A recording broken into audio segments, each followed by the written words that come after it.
We're going live. Yeah. All right. Welcome everybody on this live stream with special guest Dana Durnford from Canada, and he will talk about the nuclear energy and the dangers. And Dana, I will first a bit wait until people drop into the chat. Yeah, sure. And Sounds great. Welcome everyone. And let me see. I do hear some big back noises, Dana. That's me stomping my feet, maybe. Well, that's fine. That's fine. Hello everyone. I see the first people come into the chat. Hello James Lucid. Awesome surprise. Yeah. And okay, welcome everyone. Well, here is the honored guest Dana Durnford with the talk and presentation, because she also shows some material and pictures, Dana. We will, yes, thank you. Maybe you would, first practical for the Q&A at the end. I hear a lot of noise, so I will put it down. Yeah, I just turned mine down a little bit, so if I touch the microphone, it's it sounds like a drum going off, I guess. I also hear there's a little echo. I turned my echo off. I thought I did. There's an echo in the settings for the audio. I'll just check that. Okay, I'm also checking all by streaming. So I turned cancellation echo back on. Okay. All right. Yeah, I'm live on Trovo. So practical for everyone. Welcome everyone. Yes, I get now sounds better. Hello, Barry Henderson as well. Yeah, hi everybody. Echo is gone. Yeah. Okay, thank you. Yeah. So we're about to start. That Dana can do the talk. Oh, I will also put the chat out of sight, so that is much more quiet. Because Dana will also show some pictures and so on, will share, but he will do his story, and I let him do the talk. But first, practical for the Q&As. I would love for you all to put the questions at the end. So in the part of that, the questions can be asked to Dana. And then I can, and also the moderators can fully concentrate on the talk and on making the space for you all in the best way. So that would be great. And Dana loves, by the way, tough questions. Dana? Tougher the better. Tougher the better. So we will do the... Bring on some nuclear scientists. Yeah. That'll be awesome. Oh, that would be awesome, yeah. And I am for sure not a scientist. I'm a real fan of the Earth, and I just feel it is true. And that is my passion. So, but I let Dana do the talk. Dana, introduce yourself, and then let's go for it. I got 3 titles, basically. I'm Dana Durnford, as the normal everyday human on the planet. Then I'm the Gamma Goat, which is like a moniker. In other words, like you heard of the boxing goat, on the Gamma Goat. It's a play on words. And then you got the nuclearproctologist.org. And the nuclearproctologist.org is a play on words. So I investigate the nuclear academics from Yale, Stanford, Oxford, MIT, Berkeley, major institutions, shakers and movers, and see if they're honest. So they do a lot of lectures and presentations. And so you're not going to smear somebody's name. You have to provide the documentations for your assertions. And for every single assertion, if you're going to be trying to go after the reputation of an academic like that. And what we discovered, unfortunately, was lying is how you become an academic. And you can't really become a professor most of the time unless you're willing to lie for the corporations. And the biggest one out there is the nuclear industry. Been around 80 years. It's very secretive, so it's taken over many facets of your governments and universities and media because the secrecy is back in the 40s, the 50s, the 60s, and that became firmly entrenched. And they knew back then how deadly and dangerous radioactive fallout was. And so we've had a lot of serious events on this planet. We had a lot of dumping. We have a lot of releases. All the nuclear power plants have incinerators on site where they release these dirty bombs all day long. They also have pipes going into lakes, streams, and oceans close by that are legally allowed to expel certain amounts of radiation.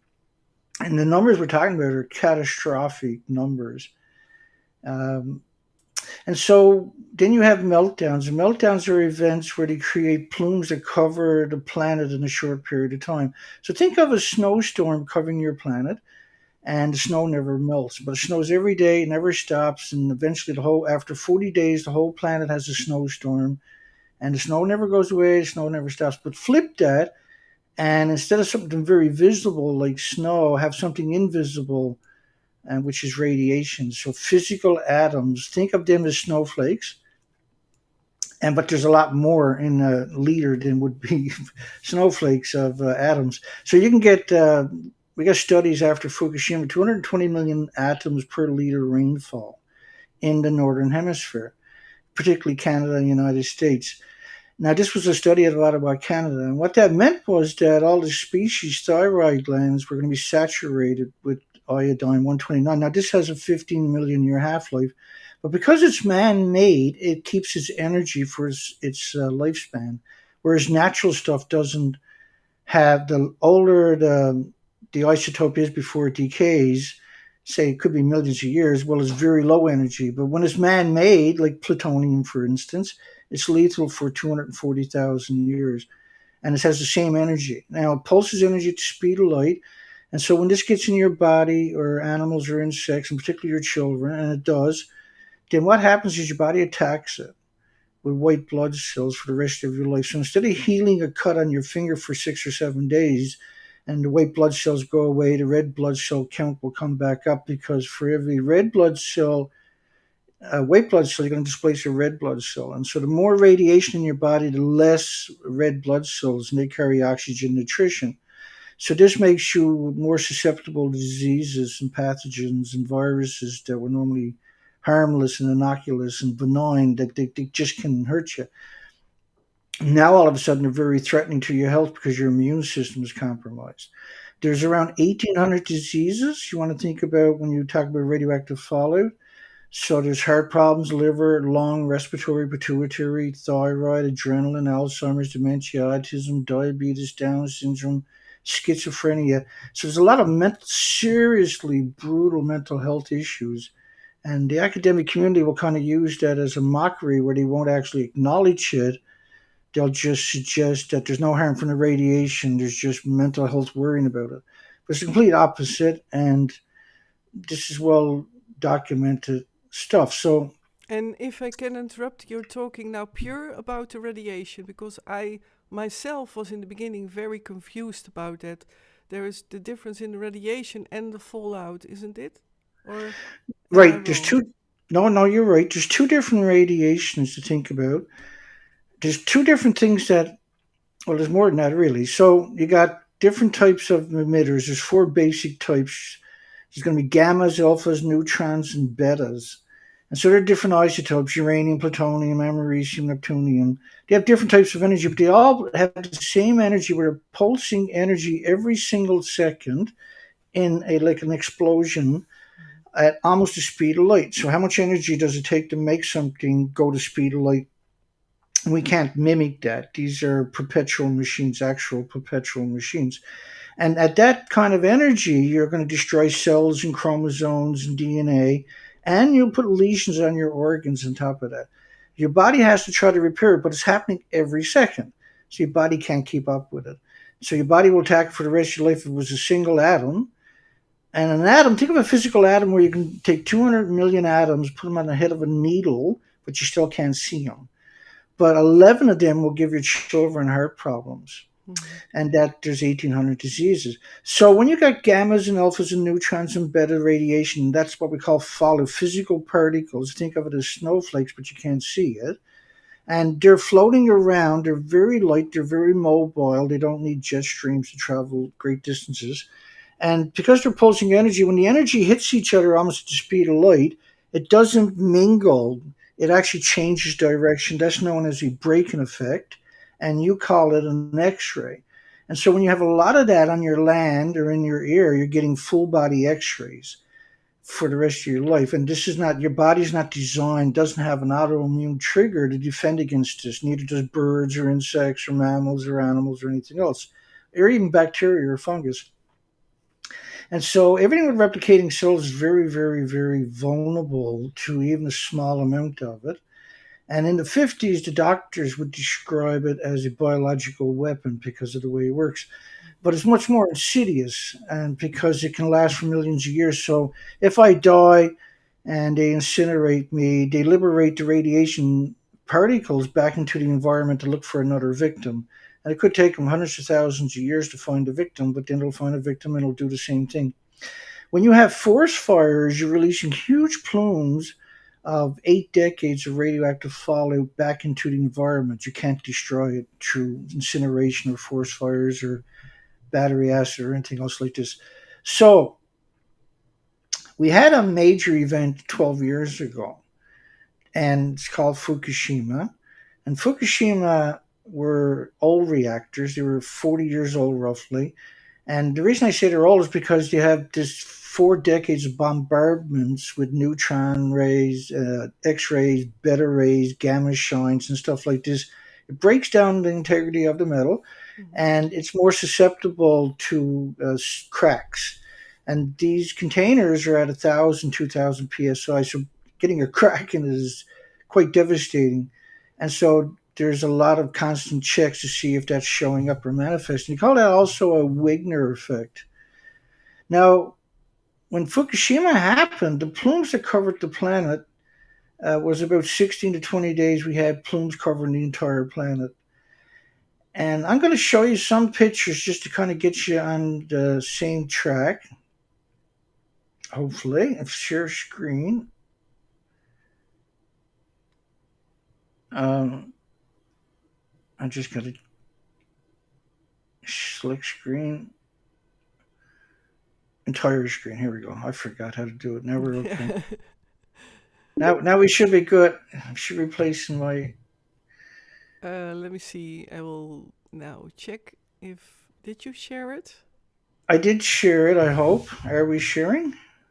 I don't see that you... I don't see the...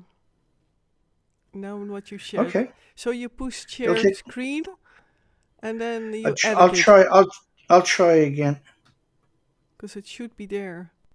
I did share screen. Oh. Screen sharing is not allowed. Let me see what I got done wrong here. Screen sharing is not allowed. You should be allowed. Select window. I got to do it again. The entire screen. It's okay. Allow. And meanwhile, I can. Meanwhile, you're doing the setting. I can say to the people who cannot follow the English speech, maybe a tip on YouTube. Yeah, it's not about you, Dana. It's just some people, and I understand that totally. But for them, I'm thinking of doing then a restream of of this video, what we now do live streaming, and then as an upload, and then I will maybe then, translate it or a bit talk about literally what you talk about, but also that on YouTube you can live put de subtitles, dus je kunt de ondertitels op YouTube kun je in het Nederlands zetten en dan de live volgen, als je dat zou willen. Okay, so that was a practical tip. And by the way, you shared now, you did now sharing? Are we sharing now? Is there a screen up there right now? Yay. Okay. Yes. Okay, so you just cut me off anytime you need to, Monique. It's all good. So this is reactor 1 at Fukushima. I just want people to be able to identify and understand the significance of the buildings. Chernobyl was a much smaller reactor. It was a new reactor. It was mostly graphite. These reactors are 100% uranium plutonium, so they're much more. It's 100 times the inventory of Chernobyl in each of the reactor cores. At the top of the building was decades of reactor cores. This was the reactor one. So they lost the reactor cores, decades of reactor cores. It made each building roughly equal to 30 Chernobyls. Reactor 1 detonated, so it released a huge plume immediately. It burned continuously for days, and whatever was left below went China syndrome down into the earth, where it hit the water tables and split open the earth in 6 places in just one story at over 10 sieverts per hour, the steam coming out of the ground. This is the detonation sequence of Reactor 1. So this is about 30 Chernobyls on its own. 30 Chernobyls, I did hear you well. 30. Right, 30. Yeah. So, and the reason was because it's pure uranium, pure plutonium. It's 30 Chernobyls. Chernobyl was a new reactor, mostly graphite. And so this is pure uranium, pure plutonium. But this picture hopefully gives you context of how big the buildings are. And so you can see this is a Kevlar sarcophagus. They built it off-site and used cranes to assemble it. Then they lifted in panels. These are huge panels. And they kept it in the sarcophagus for 5 years. And because it was such a powerful emitter and they had multiple reactors around it that I'm going to show you here in a moment. So they took this off 5 years ago, 7 years ago or so. And it's been uncovered ever since. Reactor 2 was an enigma where the building kind of stayed intact. The heat signature showed a complete meltdown, but it burnt continuously for several days. It lost its inventory. A lot of it went China syndrome, which is referred to down in the earth. And that's a big problem I'll explain to you coming up in a minute. And so reactor 1 and 2 were lost their fuel pools, with 2 fuel pools at the top of each buildings, which decades of reactor cores because you don't have a repository anywhere to store it, let alone in Japan, and 2 running reactor cores. The media came out and pretend that they're on top of reactor 4. Now you've seen the other 2 buildings. And so you know how tall they are. They're 119 feet, 65 meters, 19-story buildings. And you can see the media, that's them in videos pretending they're at the very top of the building that don't no longer exist. So the building, check out this reactor 4 for 1 second. You can see the guts are hanging out of the base of the building. The building is no longer, there's no infrastructure there anymore. And to give you context of how big that structure is, think about that right there. And to get to the top of it, it's going to look like that. So there's a lot missing, right? Obviously. Okay. And so why is the world's media and all the world done this in unison? So when it comes to MKUltra, here's an incredible example of media worldwide working together to manipulate the entire population of the planet into believing the building is perfect. So why would they do something so bizarre, so surreal, and something like that? And this was reactor 3. They done the same thing. This was a what they call a mixed oxide fuel. This is where they used even worse fuel than the other reactors, which were really bad. This is official. Both of these are the official picture. One of them shows no building left. The other one shows reporters allegedly at the top of the building looking down, no less, on a fuel pool that don't exist. This is what they done. They built. Now, this contraption, they built it off-site again, brought it in, assembled it. It doesn't physically touch the destroyed building because there's nothing to rest upon, obviously, right? And this is how they hoodwinked the population. And this, when you look at underneath it, the building is destroyed. They couldn't get close enough to finish the cover underneath it. But that doesn't matter. What mattered was nobody would challenge their narrative. I've certainly challenged the narrative and paid some serious prices for it. But we are still going strong. Media representatives walking on top of number 3 reactor building. But number 3 doesn't have a top to the building. And this was a meltdown. And so if you go there, you die right away. And I mean right away, within a few moments. To give you context, again, at the top of the building, these 65-meter, 190-foot buildings, are the two fuel pools, one up here in the red and one to your right in the red. The reactor core is at the top of the buildings. So when you look at this, you don't need to be an engineer to comprehend that's also gone. And then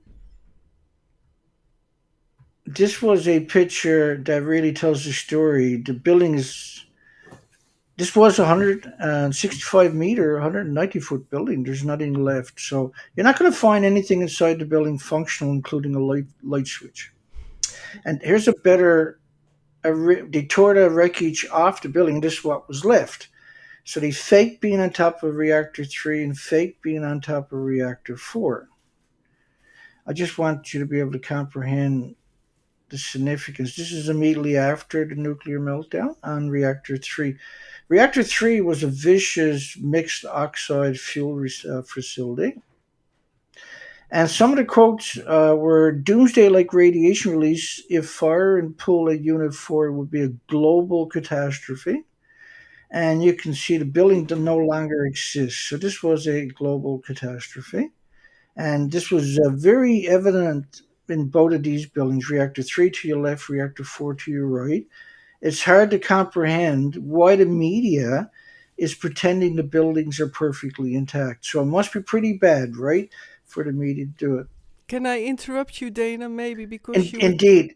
Yeah. Indeed. Go ahead. And Yeah. if it's not okay, then you mention. But I was allowed to interrupt you because Jos has mentioned now a second, and maybe it's fitting now. If you like to, do you see the remark on the restream? Is that fitting now, or do you like to rather answer that later on? Oh, hang on. I just got to find it. Oh, well, then you should. Okay, leave. here we go. I thought you saw it as well at the same time. How polluted? No, because I got the full screen up. How polluted is the cooling water of a reactor? Dana, is that the question? Yeah, it came by twice. And for everyone, please ask your questions. Yep.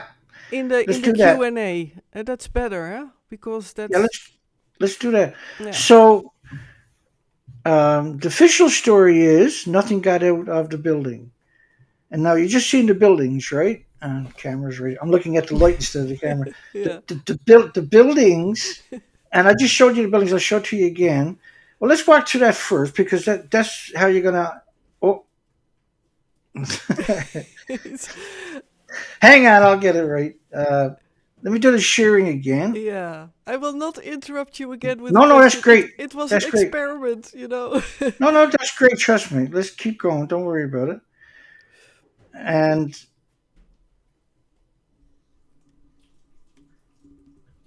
okay, so I just want to see if I got a map here okay, so first off, the official story, this is right after the accident. So officially, right now, the story as of the last 2 weeks is only 2.2 grams got out of that building or that building. That's the official story. 2.2 grams. So the official story is 2.2 grams got out of that building. Over the next 30 years, they're going to dump into the ocean.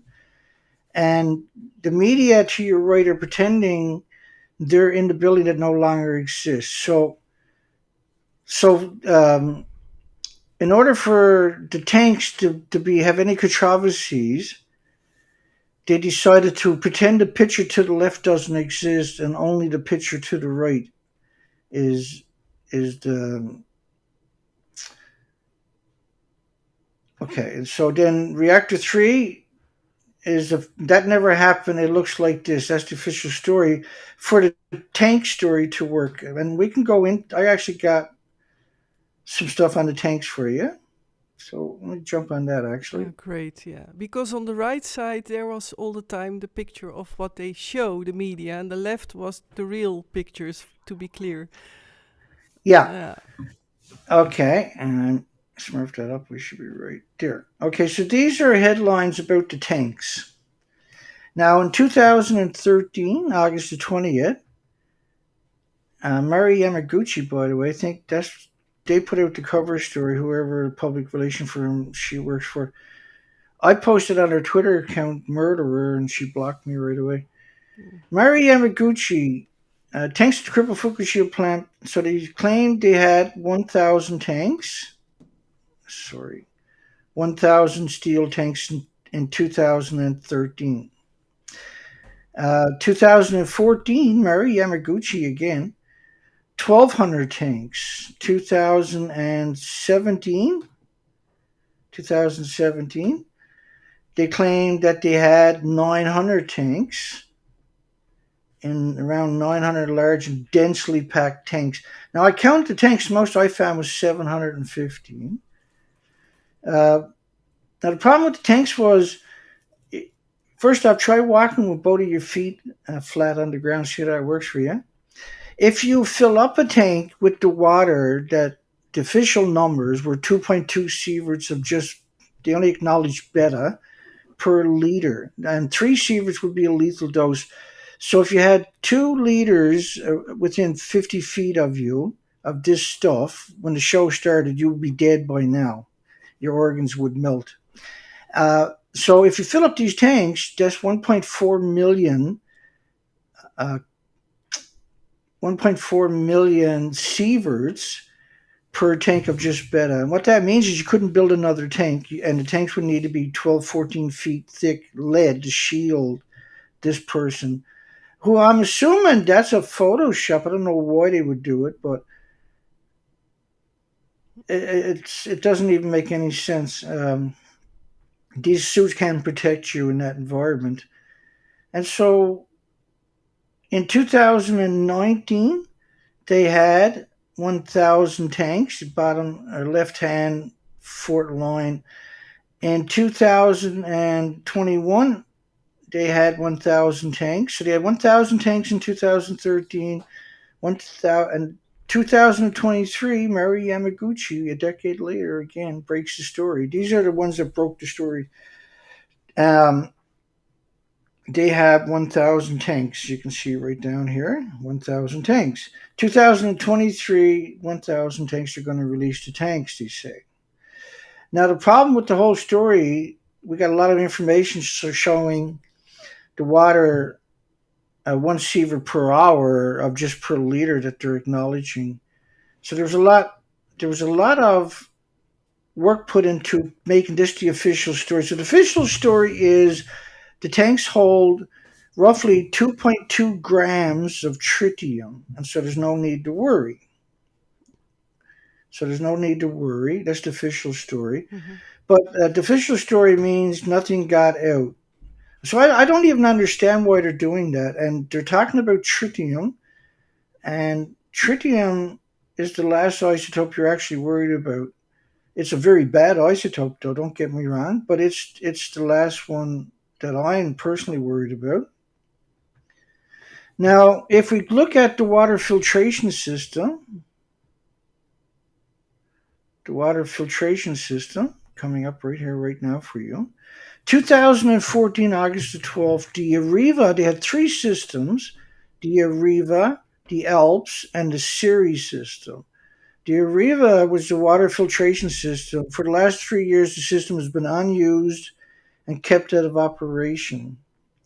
In 2014, that was 3.5 years later. 3 years later, the Alps system was the same thing, as yet to function reliably. The problem with it is you can't filter high-level radiation. And there were still parts in 2014, there was parts of the sites where they didn't have control of, at what the time what they meant the lethal doses were there. Only the homeless and the destitute and the victims of society, the immigrants who speak in the language, are there. In 2014, they said the bypass operation wasn't having an effect. This was water running through the reactors and out directly into the ocean. So they had no filtration, and it ran straight into the ocean for all those years. Poof. That underground bypass operations failed to reduce the tonnage of water from entering the billies. This is coming down the mountain. This is above and beyond what they're spraying on the reactors. In June, they were also forced to admit that the ice wall wasn't going to work. We got a little headline come up in a second. I'll explain to you. They also claimed they were going to build a fence. And now radiation, if you've seen the reactors, you know they blew up. They went in every direction for miles. So they failed to deliver on a promise to install a fence. He said it was $1 billion, and that's why they didn't do it. but you can't build a fence. And there's no nuclear scientists, no nuclear academics, etc., except for the South Koreans that allegedly went there a month ago. We're going to talk about them in a second. TEPCO's ice wall operation not meeting expectations. So they admit that the ice wall won't stop the groundwater because building a wall is causing liquefaction, which makes everything unstable on site because the water wells up to the surface because it can't flow naturally, which it was built, engineered into the site was $500 million. And that was meant to make everything flow down into the Pacific Ocean. All nuclear plants typically have that attribute to it. They got maps around the site taken by the Americans, flying 1,000 feet above the ground of all places, and showing 3 million becquerels per square meter, 20 kilometers away. And so these communities have been abandoned for 12 years, but yet they can filter. Now, the alleged ELP system, of course, the problem with it was, I'm just going to come back to the screen here for it. Let me get rid of this stuff so we can come back in after. The problem with the filtration system, let me explain that to you, why none of those systems had worked. The problem with the filtration system was you're gathering up lethal energy. So, how many car tires would you put on a campfire? Would you stack the car tires, as high as you can stack tires? No, because, you're going to have all this incredible heat and everything, right? So there's the same thing in one sense with radiation. You can't put it all together because you have this incredible energy. And the energy we're talking about is gamma shines and X-rays and neutron bombardments that when a human is exposed to it, their organs will melt. And we've seen this after Hiroshima, Nagasaki, and Chernobyl, where the victims getting extraordinary doses, and this is quite upsetting to some people. Whereas their organs would melt, they would crouch down and excrete their organs, and they would fall over and die. So it's very, very terrible. But I mean, you got to look at reality as reality, right? I think so too. It's good you mentioned that too. What happens? It takes 15 minutes or something like that from serious exposures for that to happen. But during Nagasaki, Hiroshima, there was a lot of people found in that position. That's where they died. They fell over, but some didn't. They just squat down and excreted their innards, and that was the end of their life, right? They melted. There was nothing they can do but involuntarily. They were basically dead as that happened to them.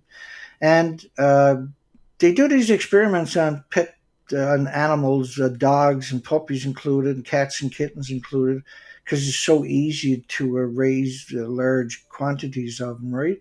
And so I've read through a hideous amount of just this incredible cruelty that goes back a very long way. And so there's no way they don't know what they're doing. They study this more than anything else. Okay, so I launched research expeditions that it takes me a few minutes to run through that for everybody. Well, let me go back to the tanks rather. So for the tank Fable to work, only 2.2 grams allegedly got out of the buildings. Well, let me show you the fallout models of radiation and headlines, etc. So Neptunium-239 dispersal over North America. This is a fallout maps. This is absurd what we're looking at. It's a fallout map based upon TEPCO's data, which was incomplete data. It wasn't based on the actual destroyed buildings. They have plutonium-239 dispersal models covering the entire planet. Plutonium-239 was named after the devil because it's such an evil isotope and it's so harsh on species. It also really good at sterilizing the insects and birds and mammals and animals in your forests and your oceans and your rivers, etc., and humans and on top of it. When they study fallout like this, what they'll do is they'll study sex ratio studies. They look for discrepancies in males and females. There was I showed you americium. Wait, let me go back for 1 second. I showed you Neptunium-239, by the way, decays to plutonium-239. And the biggest byproduct of these irradiated fuel rods is curium isotopes. Curium isotopes, you need lead shielding 20 times thicker than you do for plutonium. So think about how much energy those fallout emissions will create. Mhm. So there was also studies on 1,500 atoms per cubic meter of air of the sulfur peroxide hydrogen buckyballs. This is done by spraying the salt water on the reactors. They were aware of this in the ocean testing, and the ocean, I call it a war because it's the same bomb, the same radioactive fallout. Radioactive fallout is forever. There's a study showing 1,000,000 becquerels of xenon in the northern hemisphere shortly after Fukushima per square meter. There was 20 million particles of the iodine-131 fell per liter on the US and Canada, well, North America, and this is a Canadian study. They for every iodine-131, there's 10 times more 132, 30 times more 133, 31 times more iodine-129s in the same samples. The 132, 133 are 9 times more effective at ionizing and radiating thyroid glands than the 131, which is really, really, really effective. But it's easy to find the 131 with the equipment that we have, and you would extrapolate mathematically all these other isotopes. And we're talking up to 1,000 isotopes, which a lot of these are just daughters of the well-established ones. And to back it up, there was an independent study of 220 million atoms of iodine-129 per liter sustained. This was out of Ottawa, Canada, the capital of Canada. These are catastrophic numbers, and they never go away. So they had radioactive plumes of cesium-137 modeled by the French government, and those models were 1 million to 10 million becquerels per cubic meter of air. And then you have these top International Atomic Energy Agency, which shouldn't exist. IAEA is UN. UN was formerly the League of Nations. It was changed its name after Hiroshima and Nagasaki, and then they went to North Korea was captured by the Japanese for 50 years before Hiroshima and Nagasaki. They were prisoners of Japan. So then Japan, after Hiroshima and Nagasaki, couldn't occupy North Korea anymore. So United Nations was created. They went there, and the first thing they done was they burnt every community to the ground with what's known as napalm. This is a terrible weapon as fire. Mm-hmm. And then they used more munitions than all of World War I combined on North Korea. And millions dead, millions missing, millions in refugee camps, millions unaccounted for. And there was millions injured and wounded. This was a police action. So United Nations' entire legacy, when you go back and look at it, it's actually 195 militaries. And Eisenhower described it as the military-industrial complex. There's 195 militaries under one command. And then George Bush Sr. described it as the New World Order when he was president. It's very significant.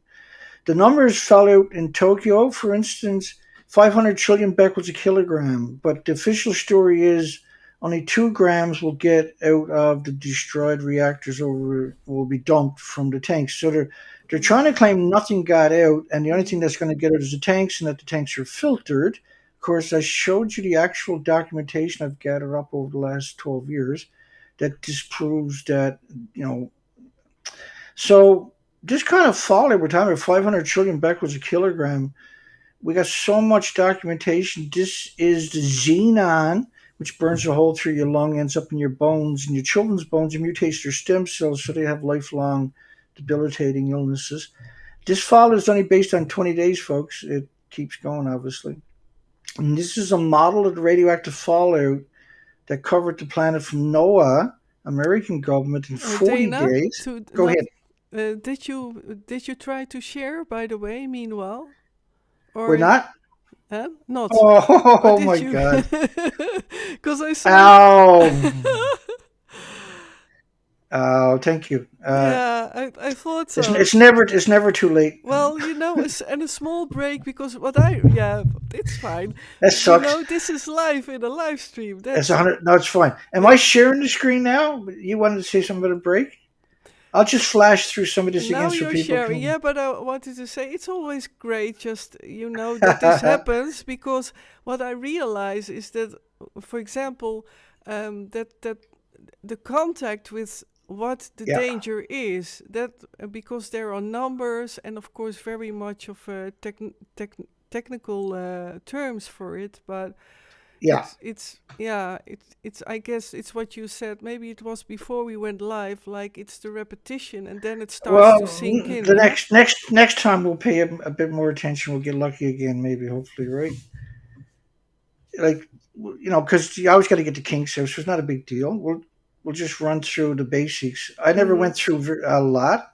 Was Mm. there something you wanted to say? I'm sorry, Monique. Yeah, you were busy with checking out. Well, that I what I was saying was that I get it that a lot of You people weren't. maybe are a bit shocked by all these numbers and the It's hard. technology terms and so on. But it is like with the repetition, then it starts to sink in. That's what happened to Well, me. yeah, China. Yeah, no, I hear you 100%, and my apologies because it is a difficult subject, Mm, and I have broke it down into context. And the problem with this kind of story is generally you got to watch it 4 or 5 times mm-hmm, to really absorb it. And but you will is what you're going to find out is because they supply you with all the documentation itself, except for that little tiny bit. We'll get back and do that in a second. I'll get back with my picture. And the idea is because you don't know, these people come by and watch your video, and if it works for them, it works for them. If it doesn't, it doesn't. Everybody should be aware, minimum of the documentation I'm showing, because that's the only way you're going to come to terms with what's really happening. mm-hmm, And so the radioactive fallout is when I showed the marine expeditions for the West Coast from Vancouver, British Columbia to Alaska, you can see that the species were completely wiped out. And we went back for 6 years, the species didn't recover. And so I found over the years the best way to tell the story is if you got 1 hour or 2 hours, then you're gonna give them the basic documentation, and most people can process it, but you kind of got to watch the whole show for it to come together because there's a lot. mm-hmm. And that's just a fraction of it. And I do 5 shows a week. This last couple of weeks, I've been doing double shows a day, one on the ocean and expeditions, and one at nighttime for 2 hours. So 2 hours in the daytime from the boat live stream, and 2 hours at night from the studio. And where I'll do the same thing where I'll walk everybody through, as you're familiar, obviously, but most Mm-hmm. people probably are Yeah, probably not. it's intense for you, and the along the Dude, coast, and then in the evening going live it's streaming. because you're out there for 7 hours a day on the boat. So you got to get up early, get some of the show ready for that night, get out on the boat, catch the tide, and get out and look at the nurseries, at the hatchlings and the chicklets and the fledglings. And you're looking Mm-hmm. for whales and porpoises. You're looking for feeder fish. You're doing species counts along the coastline. And because we're in real trouble, we're currently on the Atlantic Ocean, and we're seeing the same attributes as we've seen devastated the West Coast. And we're desperate to get the fun and oasis of how it should be. And I did kind of find a little one rock that had life on it after 13 days. And so it was very confusing because everything else is stripped. But officially, they won't recognize. Now we're on to there's 46 million migratory birds a year cut right through here. We're right in the middle of the season, and we're right out on the edge of the continent, 12 miles from the edge of the continent. And so the birds haven't showed up. There's no rookeries, no nurseries for the birds and stuff like that. The cliffs are empty. There's no excrements on the cliff. Mm-hmm. And I haven't seen a single migratory bird in 13 full days on the ocean. I'll be going hard for the next couple of months on the ocean, but because I'm based out of my home here, I'm right on 12 miles away from the most easterly point of the continent. I'm in prime position to do this kind of research. But I'm also researching the insects in the forest too at the same time, and spiders and stuff like that. And so it's hard to comprehend why I'm doing all that without first understanding the whole story. And Mm-hmm. so anybody who made it through the last little bit, it doesn't make sense because you're not seeing the pictures. And Mhm. so, Monica, if we got time, I'm going to flash through a lot of that really quick, not as detailed, but that'll bring Yeah. context back into But you have context. take your time, what you need. Okay, Because yeah. we have the time. I can live stream until 11 o'clock, even 50 minutes past 11. So What time is it now? Where your time? it's now it's now almost 8:30 here in the Netherlands. Yeah, we're my But time is 3:56, almost 3:56. 4 Yeah. p.m. in the afternoon. But yeah, you and I know there is of course a tension curve, and that there is what people can. I mean, with I also can Yeah. digest and let in, but you have the time, so go ahead. I Oh, think people like to see your pictures because that is then something adding to what you say. So go ahead, what you feel fits. okay. Yeah, no, we'll do that. And I'm going to share the screen first. Yeah, yeah, indeed. I'll get it right at some point here. Share screen first priority. Here comes the share screen any second. Okay, we're officially. Yep, Yep, so we're sharing. yep. I'm going to open up a folder of follow because that's where those were the pictures that you didn't see yet. Mm-hmm. And I was talking about plutonium. These are the plutonium models, or this is plutonium dispersal over North America. This is the sulfur peroxide, hydrogen buckyballs fall at 1,500 per atoms per cubic meter of air. Now, there would have been many different types of atoms. They identified in particular, so there would have been, this was the xenon at 1,000,000 becquerels. There was 20 million particles confirmed in the rainfall per liter of rain. This is really terrible stuff for all the species, and particularly children. And this covers your country the same. There's no discrepancies here. There was West Coast was hit 220 million atoms per liter of iodine 129 with a 15 million year half life. That's going to saturate the thyroid glands of everybody and every species. And so the most vulnerable species like ants and birds and insects and stuff like that are going to get eradicated pretty quickly. And they'll manifest for birds and small mammals as emaciation. As they get emaciated, because they also have leukemia from so much radiation. Leukemia is when your body's producing a massive amount of white blood cells displacing your red blood cells. That's basically what leukemia is. And it's typically caused by cancer because the radiation is doing so much damage in your body. Not cancer, I'm sorry, but radiation. The radiation is pulsing energy throughout your body and it's wrecking all your cells and chromosomes and DNA and it's putting lesions in your organ every second, and your body can't keep up with it. So it floods your body trying to repair everything that's being damaged, but the damage never stops. Say there's hundreds of thousands of atoms from man-made in your body, sequestered in your muscles, your organs, your bones, or insects, or kids, or goose or moose or whatever. It's pulsing this energy, each atom, at the speed of light in every direction. And it just does that every second. It's a perpetual misery machine, as I describe it. So you see where they allude to it, former International Atomic Energy Agency. Fukushima is a catastrophe for every citizens of the world because radiation doesn't recognize border. And so that's the fallout I was showing you earlier. And you can imagine how bad is Japan. Well, here's an indication. There was also 865,000 extra cancers symmetrically across Japan in the first year. Not everybody had health care. This Mhm. is a model of the radioactive plume of the xenon 133, and this will burn a hole through your lungs, end up in your bones, and mutate your stem cells, in particular for children. This is terrible, terrible stuff. This was the model, and that's where we left off. This was the model from NOAA. So you're up to speed on all the pictures I was talking about. Because it makes sense once we get this a little bit more into the into your consciousness. This is another model of the 137 cesium, 134 cesium, and there was 5 times more 131 iodines. But the numbers we got, it shows significantly more again.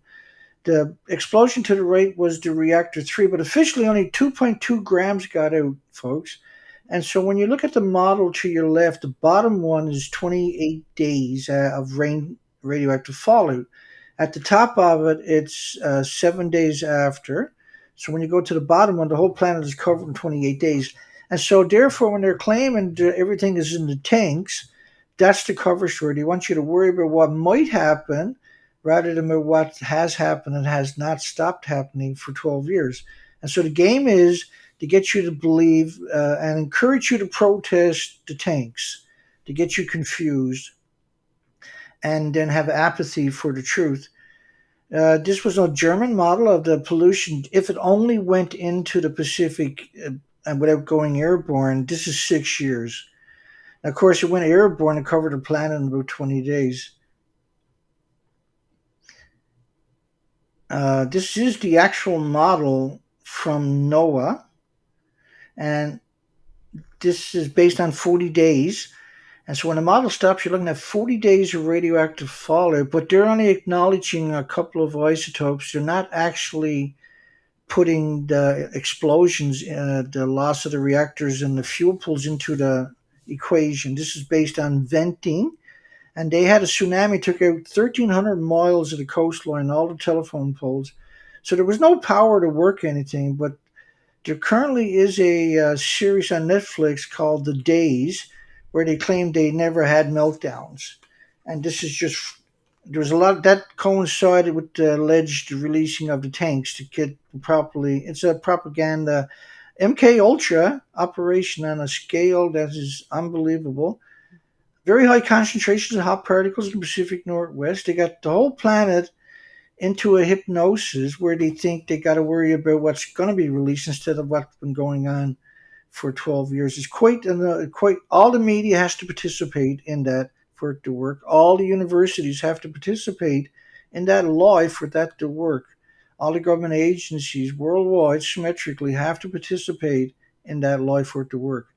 And after 80 years of this secrecy acts and controlling the government through the nuclear industry and throwing money away um, with no accountability because it's such a secretive industry, the generation after generation of inbreeding has doomed the planet now, and we need to rein reality back.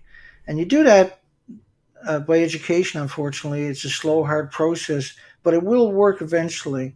Mhm. A cesium-137 at 1 million to 10 million times after Fukushima. That's France's model based on 9 days. 9 days out. That's on the 18th, rather, 7 days later. So the whole planet is covered in just a very short while, within 20 days. Radiation data from Seattle, which we know was at 450,000 becquerels per cubic meter of just the xenon 133, they withheld that despite the fact that the people who paid for the detections, they paid for their training, they gave them the authority to monitor it. So when it happened, if it ever happened, they would have a system there to let them know, and they can stay indoors at least. Instead, the system decided to keep it silent. Fukushima released so great washing aerosols at 100,000 times normal and 450,000 times above levels, detection levels, and persisted for weeks. That's an invisible snowstorm of radioactive fallout sustained. But the official story is over the next 30 years, only 2.2 grams of tritium. And you won't see any models that I showed you of tritium. There is no models of tritium. The models of plutonium and americium and neptunium and xenon and cesiums and iodines and sulfur peroxide, hydrogen buckyballs. There is no such thing as a model for tritium because now this was, and unfortunately this is very small, but this model is based upon 35 days.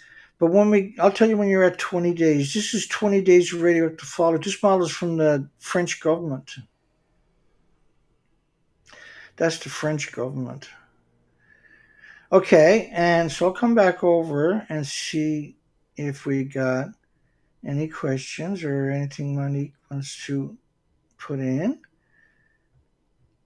For now, well, it's oh, what did I did some There I we did click something. Oh, what? No, no, I dropped the screen back to my screen just because I can see No, myself.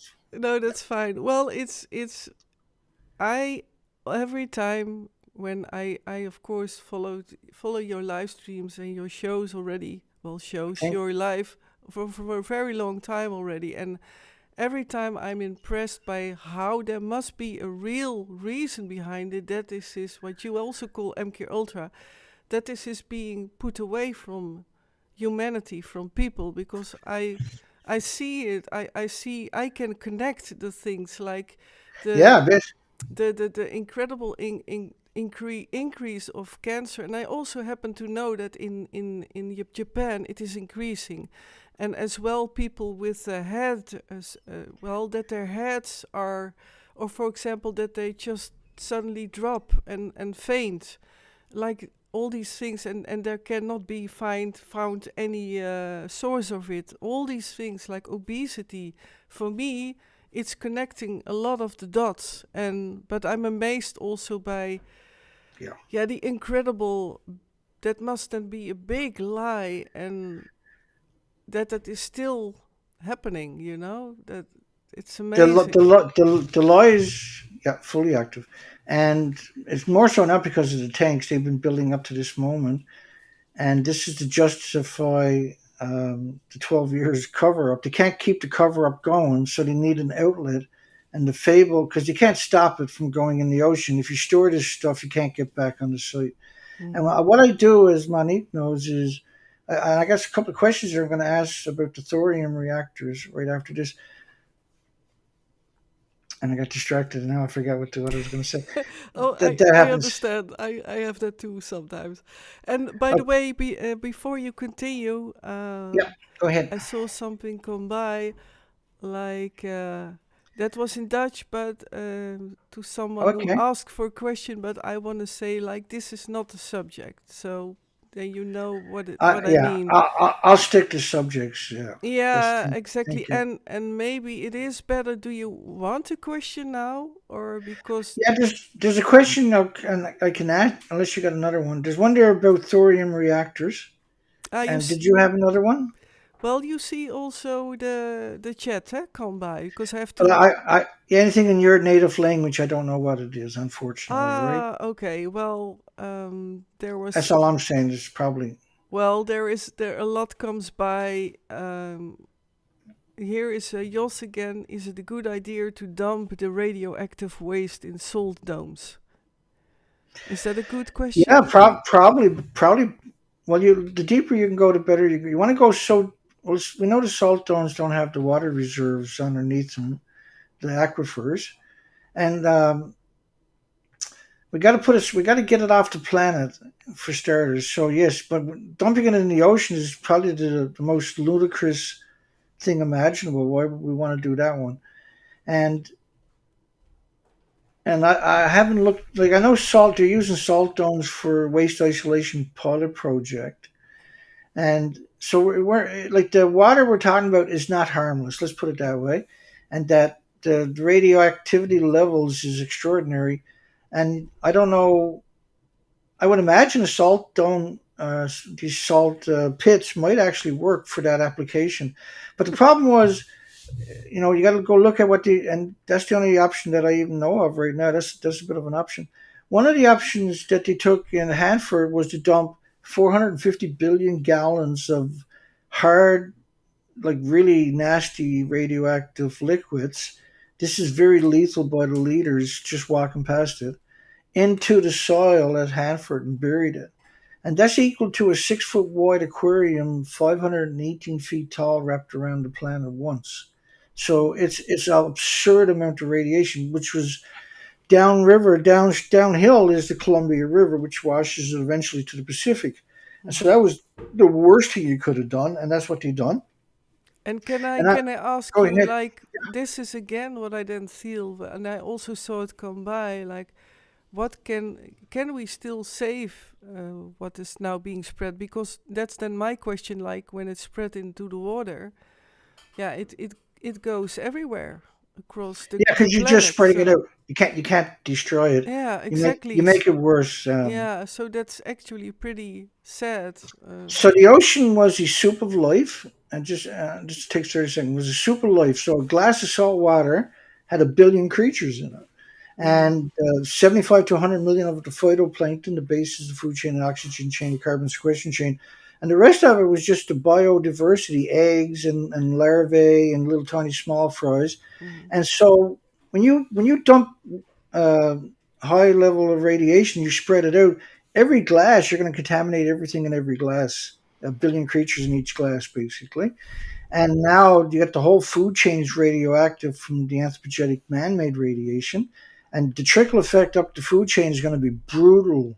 It's going to be instant, and what you expect to see is millions of birds showing up emaciated, thousands of whales showing up emaciated and dying, etc., etc., etc. And that's what we're seeing post Fukushima, not pre Mhm. Fukushima. It started off post Fukushima with a bang, and it's accelerated. So we got whales going 10,000 miles and can't find the food to feed on, and showing up emaciated 10,000 kilometers rather away, because it takes them that long to go from 12 inches of blubber to 3 inches of blubber. And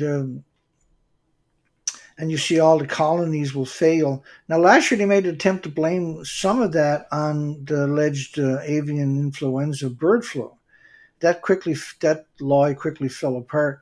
But they had a bit of a momentum because we had mass starvation events, and they described that on the Pacific Ocean when I was doing research, 6 years expeditions, 4 to 5 months a year on that ocean.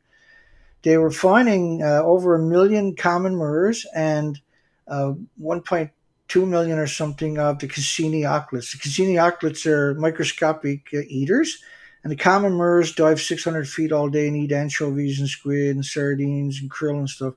Creatures about 8 or 9 inches. Mhm. And so you had two different spectrums of the food chain showing up emaciated at the same time by the millions. Last year in April on the East Coast, I went on a research expedition due to a die off down here. And it was the common murres, the thick-billed murres, the turs, and dovekites. And the first three eat the larger fish, where the dovekites are eating the microscopic animals. And again, you've seen two different spectrums of the food chain, feeders showing up, and these can cover big distances. So this is it's a big event when you see this. And this was a 600-mile stretch of the coastline where they were washing up all day, every day, emaciated and starving to death, showing up in freshwater lakes and rivers and estuaries where they've never been before, and in communities that have never seen them. uh, and they weren't supposed to be coming here; they were supposed to be going towards the Arctic.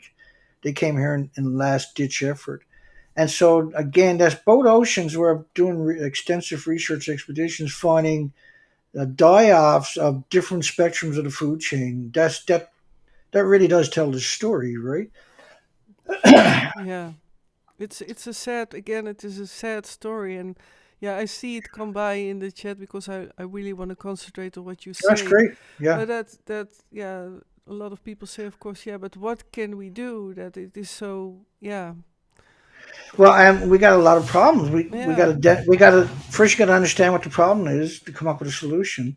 And the more people that understand the problem, the more likely we are to come up with solutions. exactly. And so I'm not necessarily going to have a solution, but I can tell the story. Hmm. And I have some solutions, obviously, but the idea is to wake up.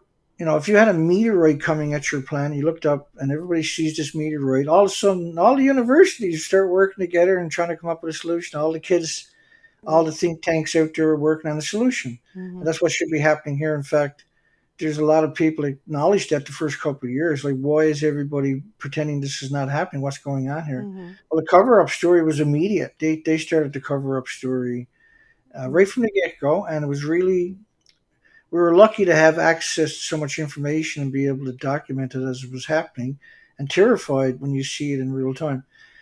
And so, to give you context of how bad radioactive fallout for a lot of people might be, to talk about Chernobyl, which is fraction is nasty, but it's a fraction of Fukushima.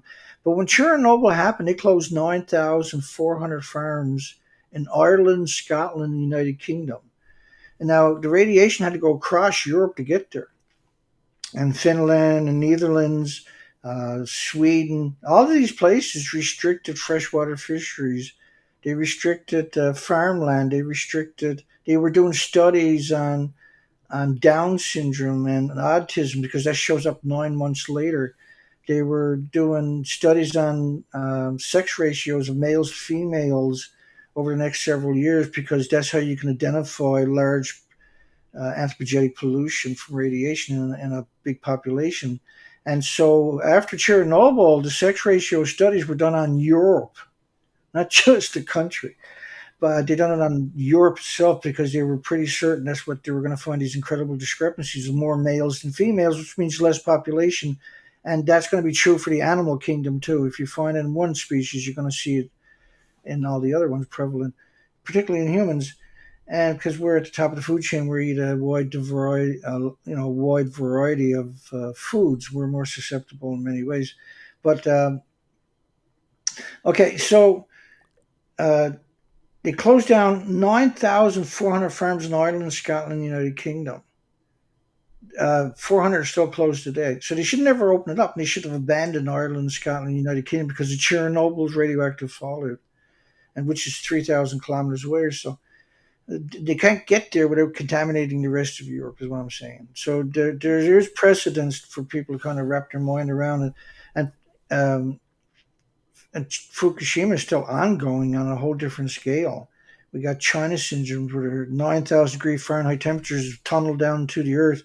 It consumes everything on the way there at 9,000 degree Fahrenheit temperatures.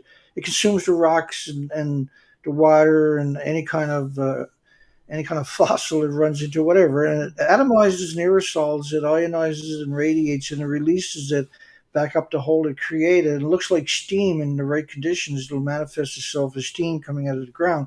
And they acknowledge that over and over and over. These are lethal doses where they have to abandon the Fukushima site because of the radioactive steam hemorrhaging, where the whole site will disappear on the security cameras in steam.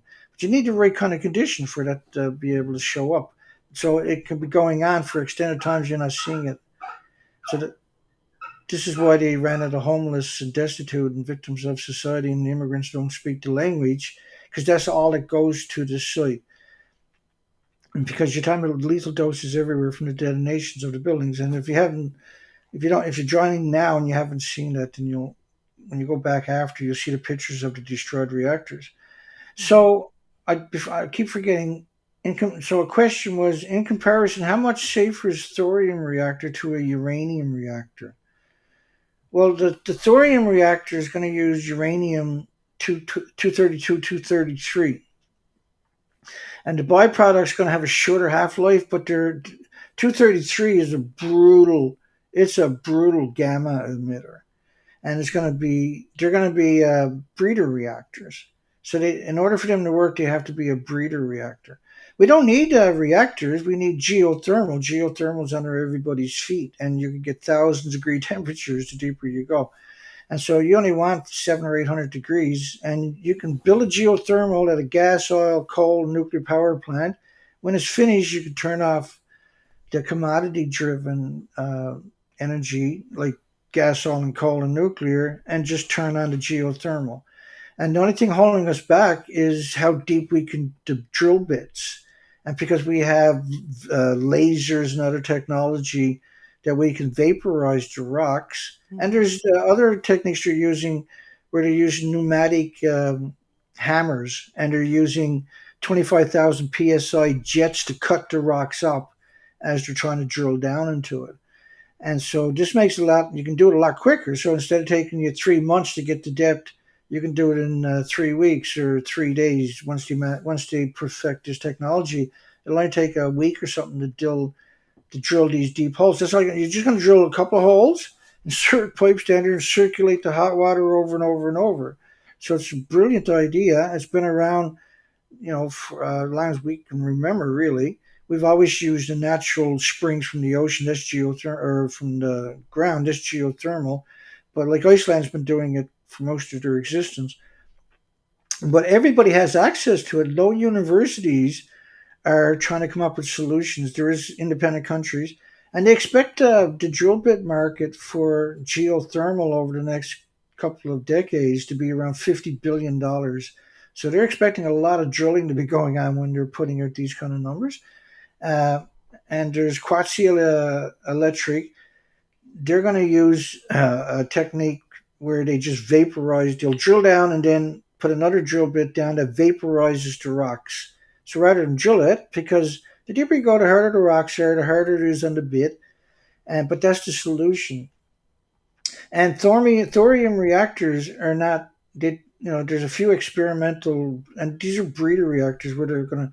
And what that meant was that the fuel is still, when you take it out, it's going to be these incredibly energetic gammas of 232, 233 uraniums, and they'll be splitting the atoms forever, and to the human experience anyway.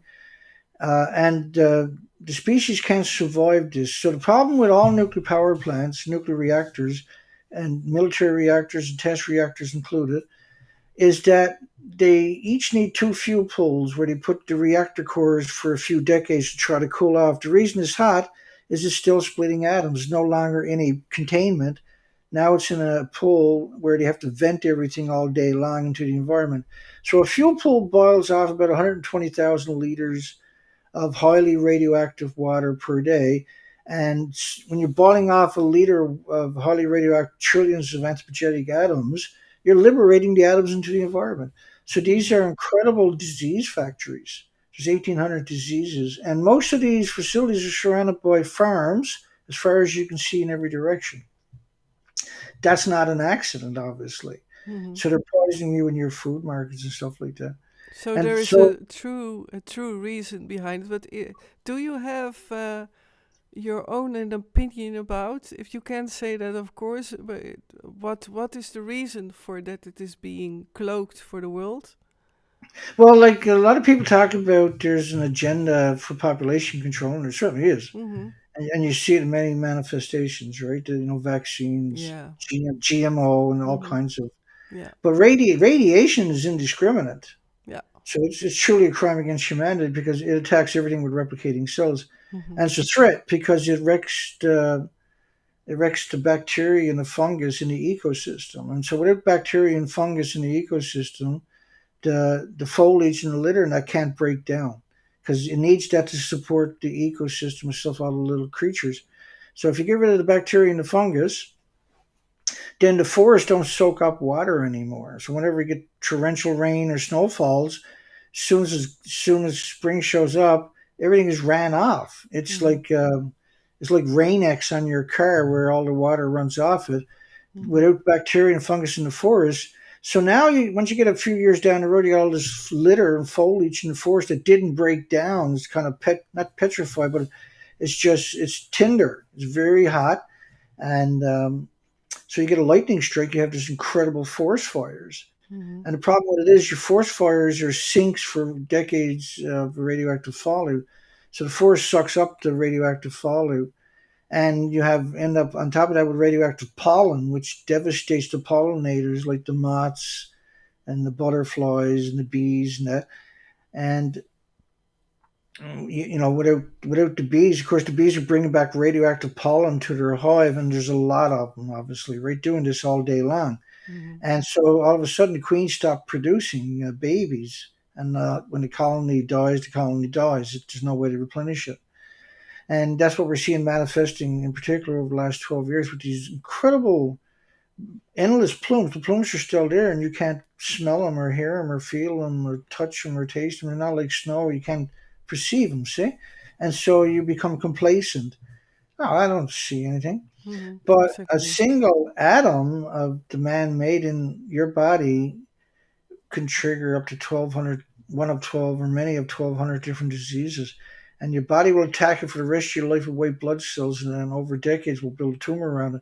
But if you're drinking it and eating it and washing in it and consuming it, then you're in for a rough time. There's so many diseases, right? And you see, when I'm getting my hair cut, for instance, because that's a great spot, lots of gossip. I'll ask them, you know a lot of, you've been here a long time. If they have, you'll ask them. Many of your customers ended up with dementia or autism. And the replies are frightening. It's just frightening. where they're saying, yeah, me and my dad or me and my friends or we were talking about that the other day, how scary it is to see so many people that we knew with dementia and autism. Mm-hmm.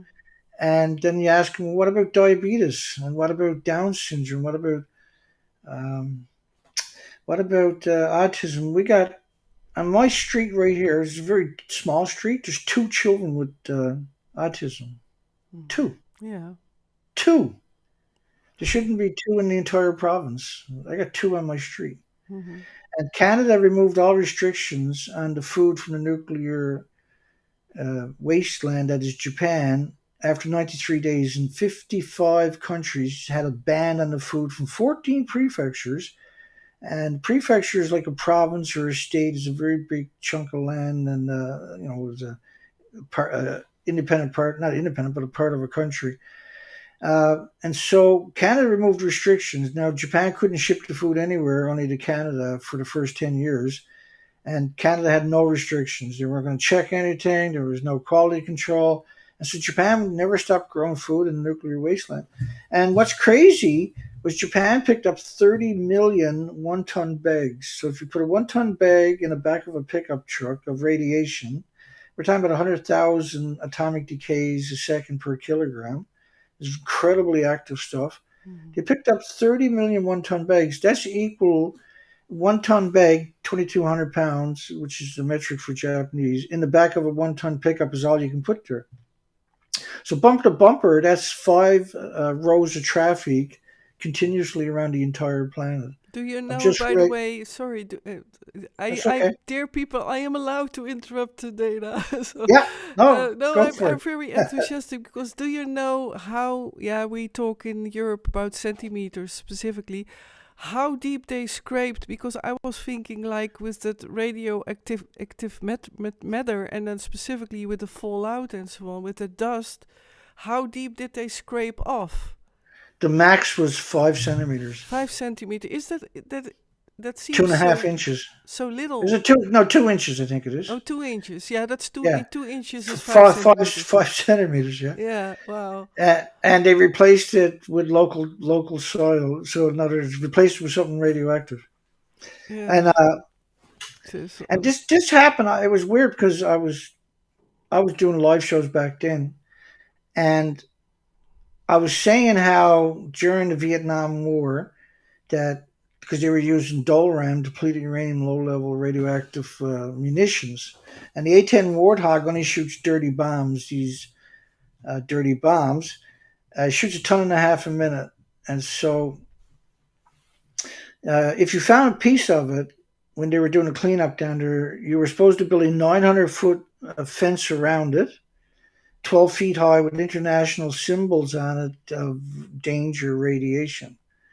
So the irony of it is bizarre. That was Dr. Doug Rourke, who was tasked from the Pentagon, was talking about it. And this is considered very low level radiation, right? And so the whole planet needs the topsoil removed about 2 feet down because if you look at the studies, the plants suck the radiation down with moisture. It gets into the whole root system. Some of it ends up at the tops of the plants where they're growing. And so they banned like pine tip needle tea, for instance, was one of the first things they banned in Japan because and it tells you how quick it moves up the food chain, so to speak. Because Japan liked using pine needles to make a tea, mm-hmm. but this was incredibly radioactive and stuff at the very tips of the bushes, and this is why on the east coast, the west coast, we're not seeing spiders in the forests or the bushes because you can't tie on to the bushes and the trees because there's so much radioactive fallout. And so you're finding them on your houses and your shovels and your garbage cans.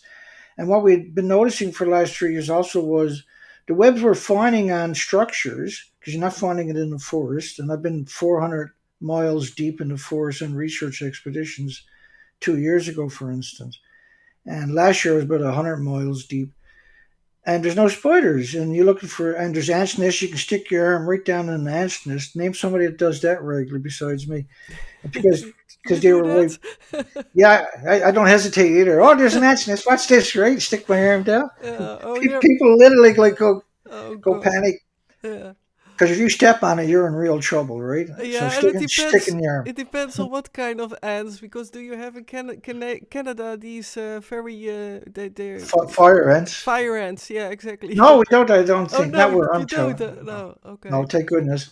But Yeah, they're still pretty ferocious. They'll bite you. yeah. For They're sure. gone to war. The second you stick your arm in there, they're gone to war in your arm. Yeah. Oh yeah, I you're not know. coming out of that harmless. You're going to use a bottle of cream on that every week. Yeah. Oh. It's going to be that bad. There's Oh. nothing there though. And I was because up here we're allowed to drive our off-road vehicles in the community, like our ATVs and that. And I had pulled into a gas station. I got an off-road trailer, and it's packed up with because I go camping for a couple of months at a time to do the species counts. Hmm. And this guy pulls up alongside of me. He's asking me. He said, "You're a traveler." He said, "I can tell, right?" Because I got everything. I'm loading up everything with fuel and etc. etc. He told me he was a pilot, a bush pilot. Basically, he flies people into their private cabins, and he has private cabins way in. They're very expensive cabins, and he was doing a tally for the last couple of years on ants. Because every time he goes to his cabin, he always, ever since he had it, it's brand new and he built it originally, there was always ants, and it drove him crazy. But he said the last couple of years, no ants. He said when I'm talking to people, I drop them off and I'll come back in a week or a few days or whatever and pick them back up and bring them back out after vacation. And because I asked them on the way in, they'll tell me on the way out. And he said everybody's saying the same thing, no ants. And which is what I was finding that myself. But it was really interesting to have an independent person just randomly tell me about this. I told him I was doing species counts across the province, and he said, "How's the ants?" And I asked him. So I was asking everybody in the cabins I was going past that was social. I would stop for a few seconds. I would leave the motor running and yell out, "How is the bees and wasps this year?" And they would either say there was none or a couple. Generally, they were saying there was none. And so I was finding tons of flowers on the side of the trails. These are ex train tracks.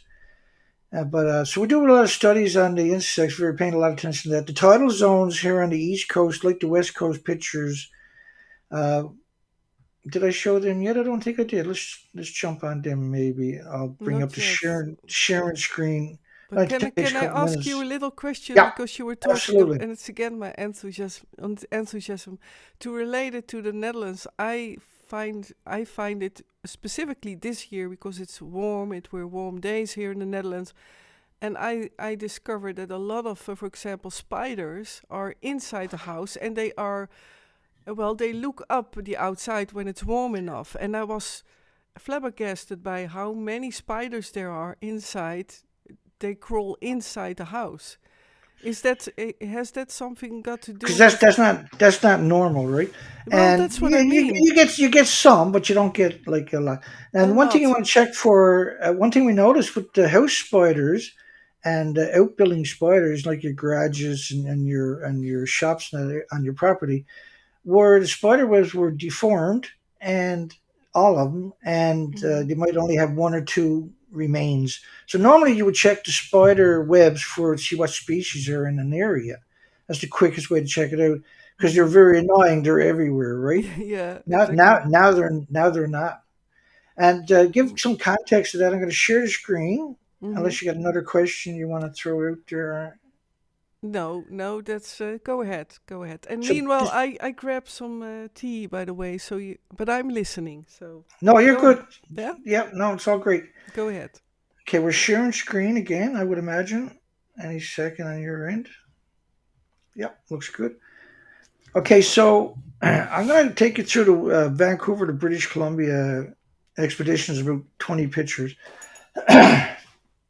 So this is one of the boats. Now I built the boat myself. Everything you see, I built it. Now the official story came out. They were showing the picture to the left as the radioactive fallout from NOAA. Well, that was the NOAA's tsunami map to your left. The NOAA's tsunami or radioactive fallout map is to the right. And for 3 years, that they refused to show that one, and then they finally acknowledged it. So worldwide, people were showing the fake map to the left, claiming it was radioactive fallout. When you fell for it, they would call you stupid. I launched research expeditions year after year. That's three of the boats there, the sailboat and the two Zodiacs. I went for 6 years doing research expeditions from Vancouver, British Columbia to Alaska, where there's 27,000 islands. The markers there, just to give you context, some kind of context where I was doing the research expeditions to.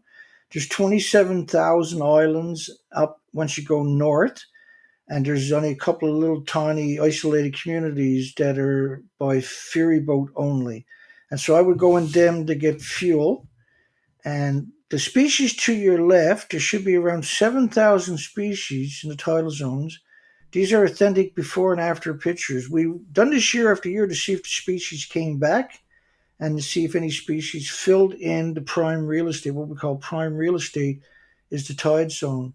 So these are the same beaches pre-Fukushima 2011 and post-Fukushima on the research expeditions for 6 years. The species didn't come back. Now, I also dove this coastline for 14 years as a diver, and the species to your left was what made it worth it, right? And to the right, they're completely gone except for a couple of algae left. There should be around 700 algae. There should be 84 species of starfish. Each species comes in multiple colors. There should be an incredible amount of coral. There should be 74 species of sea anemones. Each of them comes in vibrant multiple colors, and that's some of these right there to your left. All wiped out, exterminated after Fukushima. There should be 480 species of worms along the coastline. We found none. We did find some remains the first couple of years, like the casings that they used, but the beaches are made of, a lot of these beaches I'll show you coming up are made of shellfish, the whole beaches. And there's shellfish beaches, but no shellfish on the beaches whatsoever. The species to your left were exterminated. And I ask people a lot of times, is nuclear worth sacrificing all the species? If it is, well, great. If it's not, then you better get your act together and start paying attention to reality. That we will never take those pictures to the left again. That's nuclear. And this is one of the most iconic pictures of the west coast of North America because it's a tropical rainforest and there's no ice scrubbing the coastlines, pack ice or anything scrubbing the coastlines in the wintertime. It's always open. And again, it's a tropical rainforest with 27,000 islands. I was vilified and demonized. I was attacked and smeared. I was assaulted. I've been shot at. I've been arrested. I've been the criminal of humanity for going out and documenting the species, for simply going out and documenting the species. That made me the worst person in history, according to the nuclear industry. And there was, and still is, a vendetta against me. But the reality of it was, I have an obligation. I'm obligated to do what I'm doing because I can, and because I know the difference, and because I'm able to articulate it. So hopefully others won't be manipulated and deceived and coerced into this terrible, terrible curse that is the nuclear industry. This is a curse. It has no redeeming qualities, and the damage is catastrophic and seen widely immediately. I'll come back into the frame again. So that was pictures from the research expeditions. That's an extinction event, period. That's all the way to Alaska. And we have colleagues have walked the California coastline, for instance. Yoshi Shimatsu, former editor of Japan Times. I've done a radio show with him every Sunday for almost 2 years if I wasn't on the research expeditions. And Kevin Blanche is walking it every year and documenting it up at his site. And so we have confirmation, anyway, is the best way to put it, independent confirmation. The official story is that all the species are still there. The official story is that none of the buildings are destroyed. The official story is that Fukushima was a non-event, but the documentation is the complete opposite. And it's not tenable for us to sit in silence. We don't have a right to sit in silence because it's our watch, it's our generation. And, there is no nuclear renaissance. And what they're doing right now is what we call desperation. We see that in the fables of the fusion reactors. Well, the fusion reactors, the price of tritium per gram is $30,000 per gram. In order to fuel a tritium reactor for 12 months, you're looking at around $4.6 billion of fuel to get 3 gigawatts, which is equal to, say, 3 large nuclear power plants. So not only that, they've been at it for since 1904. The design they're working on is based off of 1904. The small modular reactors they're talking about is going to produce 30 times more high-level waste, 5 times more fuel rods than a conventional size reactor if you scale them up, and 35 times more low-level waste. And that low-level waste is only in context of the lethal immediately waste. So it's not really low-level, it's extreme. There is no such thing as not dangerous anthropogenic man-made radioactive waste. There is no such thing, because everything with a replicating cell is immediately vulnerable and is under assault by it. That's the problem with it. Just Would you like maybe to go through the chat? Is that the right That's what I was just going to say to you. I'm going to look at the chat and... synchronicity.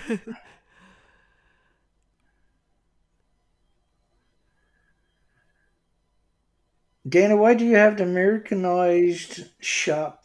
A merchandised shop, does it help to feed the poor? No, it's to fund this operation. And my merchandise is save the planet, ban nuclear power, save the whales, ban nuclear power, save insects, ban nuclear power, save the children, ban nuclear power merchandise. So it's meant to start a conversation in a very difficult topic.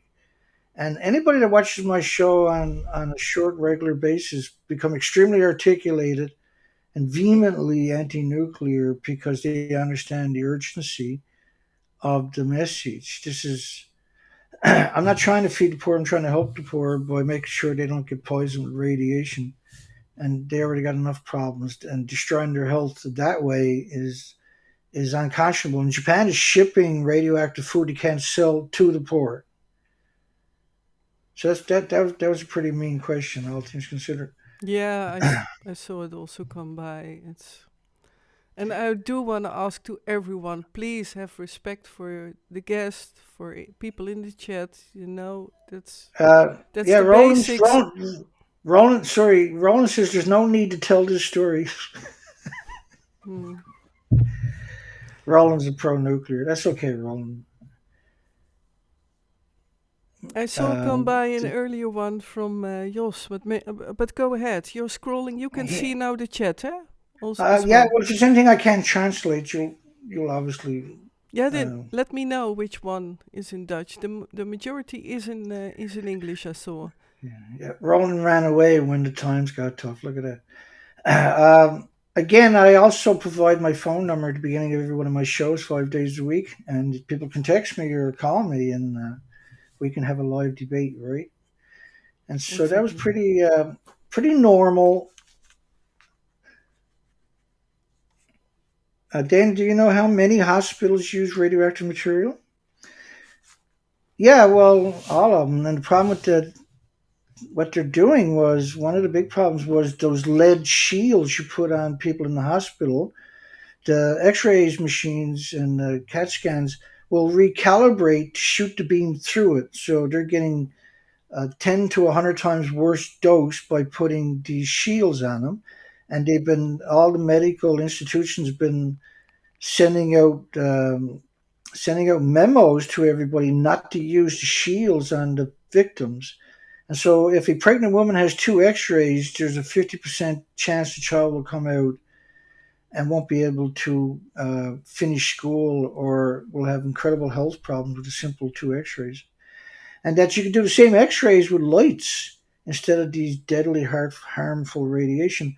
And that the radiation that they're using on the cancer victims, for instance, in hospitals, I do presentations on nothing but studies. So when you use anthropogenic man-made radiation, first off, the victim that you're using it on needs a special hospital room. They're $1 million rooms. They're lead lined, and that's to protect the people in the hallway from getting radiated. And that's the gallows laugh, because How can you help somebody by radiating them so bad or radiating people out in the hallways that their excrement is taken to a separate landfill because it's so radioactive for so long? And that the survival rate, there were studies done, and the survival rate was 2.3% in Amerika and 2% in Australia for radioactive chemotherapy. Which what we're talking about is that you live for 5 years or longer after the so-called intervention. And so they suggested you not get any radiation whatsoever because you had a better quality of life and more chances of a remission than getting jacked with beams and ejections. And we cover this regularly where they'll inject the radiation into the wrong part of your body or not into the area where it's allegedly supposed to be. You can't control radiation, and they've been doing it. If you go all the way back, let's go way back to Marie Curie, where when they discovered the radium, they immediately went after the female population by making radioactive lipstick, radioactive perfume, radioactive makeup, and Mhm. children were dying of incredible, unbelievable, debilitating illnesses from consuming or wearing this radioactive material, and that they were making radioactive radium suppositories, radium toothpaste. This is pure genocide. This is pure genocide to use something like that on a human. And do you And they, think they all knew that? oh, The yeah, hundred people percent, behind it? And what about 100%. Curie? Because she had her hands even damaged. I mean, She she lost both of her hands. Yeah, she yeah, won two Nobel prizes, but lost both of her hands. She couldn't hold them up. yeah. And when the radium girls, the children, because they had very small fingers, were used to take radium and dot it onto the pilots' bombers' watches so they can Yeah. drop their bombs on other people's children in the right time. Hmm. The, they were licking. They were taught to lick the brush, dip it in the radium, and have only a little tiny spot on the watch. And of Hmm. course, their jaws would fall apart. They would have incredible, debilitating, life-threatening diseases and illnesses, and they were dying by many. And so Marie Curie actually went and testified of how dangerous it was. She broke rank, and which is an extraordinary story when you look back on it. There's actually there was a movie about it, and it's a Hollywood type movie, but it was actually fairly accurate. It left out a lot of the gruesome stuff, but Hmm. it showed definitely showed accuracy. It was one of the few accurate depictions I've ever seen. And the radium does much more damage when you're taking it orally like this. It's unconscionable somebody would do that, Yeah. and they should have been arrested, jailed for life. These people. Do you know? I'm not someone who mentions really names or to how you say that, call people bad names. But I remember that I came by a YouTube video on which there was a person who did lectures on which he showed the uranium rock, a little tiny uranium that he said, "Well, I can hold it. Nothing is going on." Do you know about this man? And is that part Who? of this? To Oh yeah, I'm familiar with these people. Oh yeah. Like when you take uranium, it was before it's gone through a chain reaction, you can pick it up. Mm-hmm. Yeah. But if you put it through a chain reaction, you don't pick it up. That's the Right? You difference. Yeah. lose your hand right away. Yeah, Yeah. if you don't die that week. Yeah. If you keep it in your hand for a few minutes, you're going to die that week.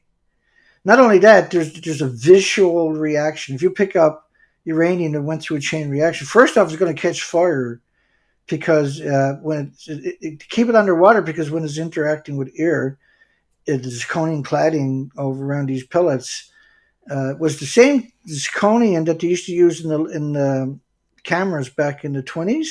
And the cameras, they had this glass container, and this little thing would break the container. When the oxygen went in, the zirconium would flash, burn. That's the same zirconium, by the way. So it's insidious when you think about how many hotspots we got worldwide where people use these camera flashes, because that's nuclear waste basically. See, so when you liberate it into the environment, that's a dirty bomb. Is what each one of these flashes are the animosity equivalent. So the people that were using it would have died of serious diseases in the near future after using these types of flashes. and the cladding that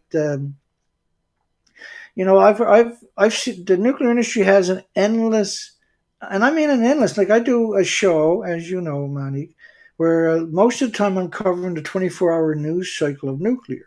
Mm-hmm. And I'll take all the best stories of the day in 24 hours that I can do in 2 hour show. And it takes all day to do this.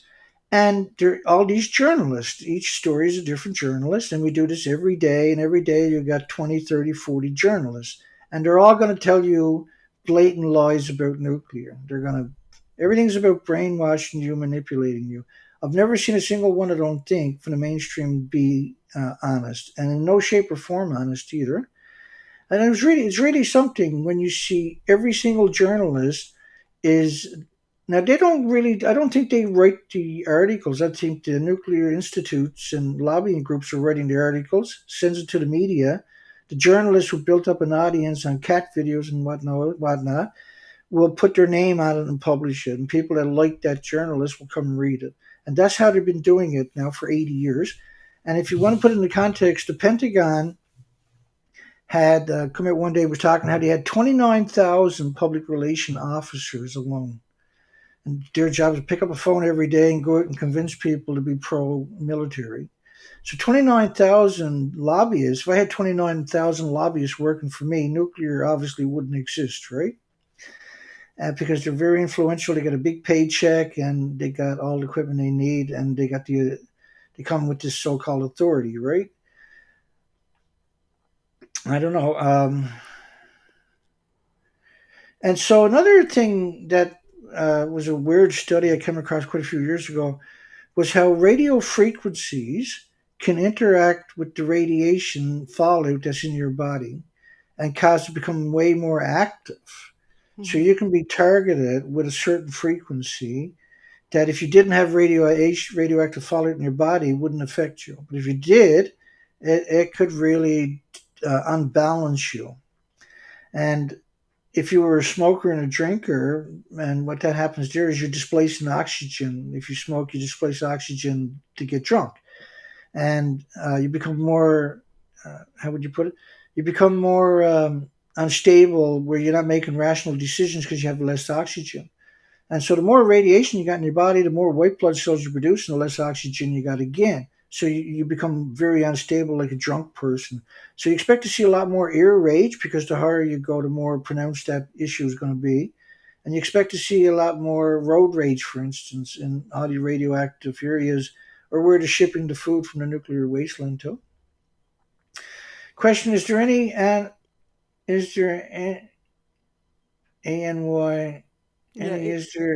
cure to nuclear exposure to a living organism? I heard helps your immune system. Well, anything that can help your immune system obviously is going to be good. Like there is some techniques, there is some theories. First off, we've got to avoid GMO if you're being irradiated. And the reason is because there was a study, for instance, Mother for Amerika had commissioned a study on GMO. Everybody's probably familiar with genetically modified organisms. And this is so they got a patent on it. So it looks like food, but they got a patent on it. It's deer food, is how they basically describe it. So they've done a study on the calcium, the magnesium, the carbon, the iron, the cobalt, the natural stuff. That is right. And what they discovered was you needed 425 GMO corn on the cob to get the same amount of calcium and carbon and iron and magnesium, potassium as you did from a single organic corn on the cob. So the natural corn on the cob, you needed 425 GMO to get the same amount of energy. So you can eat less and get more by a whole crazy scale. Basically, you need a pickup or the backseat car full of GMO corn on the cob to get the amount of a single organic. So that kind of stuff is one of your shortcuts. Another one is structured water. There's two types of water. Basically lives in two forms. Water is the only one that exists in all three forms of liquid, solid, and gas. The only liquid that informs those three.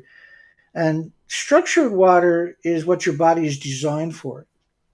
And you're also connected to where you grew up by the water that's there, because that's what is your body is actually made of. That's what your body runs on. That's the fuel your body was created with.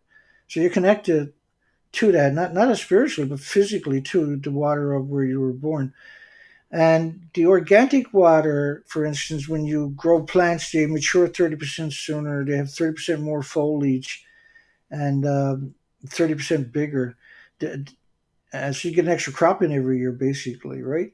But you can see, all these experiments show that structured water, and structured water is water like deep well water would be automatically structured. Mountain spring water would be automatically structured. You do want to check water quality for cyanide because there's a lot of natural cyanide deposits in the ground. You can buy those test kits at most drugstores to test any spring water that you find for excess. This stuff is magical, and there's a lot of studies done on organic water or structured water for healing purposes, where they took water samples from the Alps mountains, flew it in to the United States into major hospitals where victims with terminal ill cancer victims. And they took blood samples, gave them a glass of the structured water from these beautiful untouched places. And they kept doing that every 20 minutes. They would take a blood sample, give them another glass. These are small glasses. And what they showed in real time was the blood on plating in real time. And what that meant was if cancer can't survive, when the cancer is basically blood plating up, that's the end, you're getting the end times when that's happening to you. And this reversed it. And there was another thing that reversed it, was called DCA. If you look up just DCA, like Dana, Clouds, and Apple, DCA, Yeah.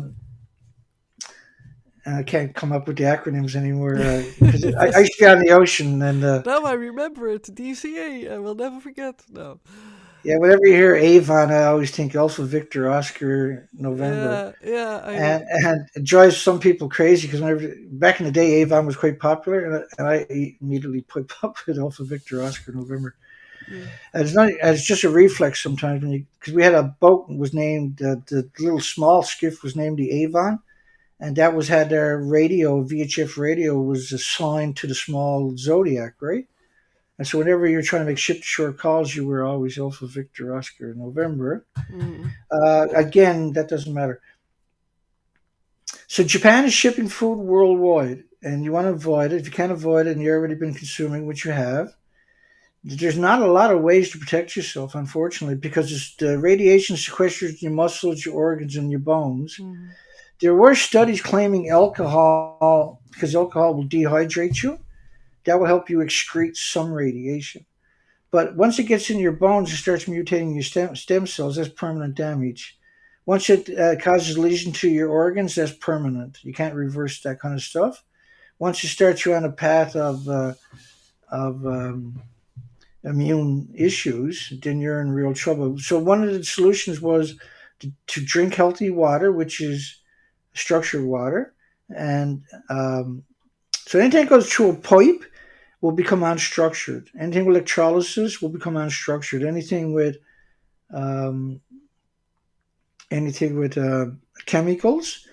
So like your water filtration facilities will use chemicals to neutralize water or something, right? And that will make it unstructured. Mm. Now, one of the ways to make it structured is to freeze it and then thaw it out because it regroups itself. Yeah. But you Think want to it. use glass containers. Yeah, Mm. that's what. But you can buy machines that will unstructure water, will structure it to its proper. And it's Yeah. hard to comprehend how important something so silly as that actually is. But that's what you're not designed for unstructured water. Mm. Yeah.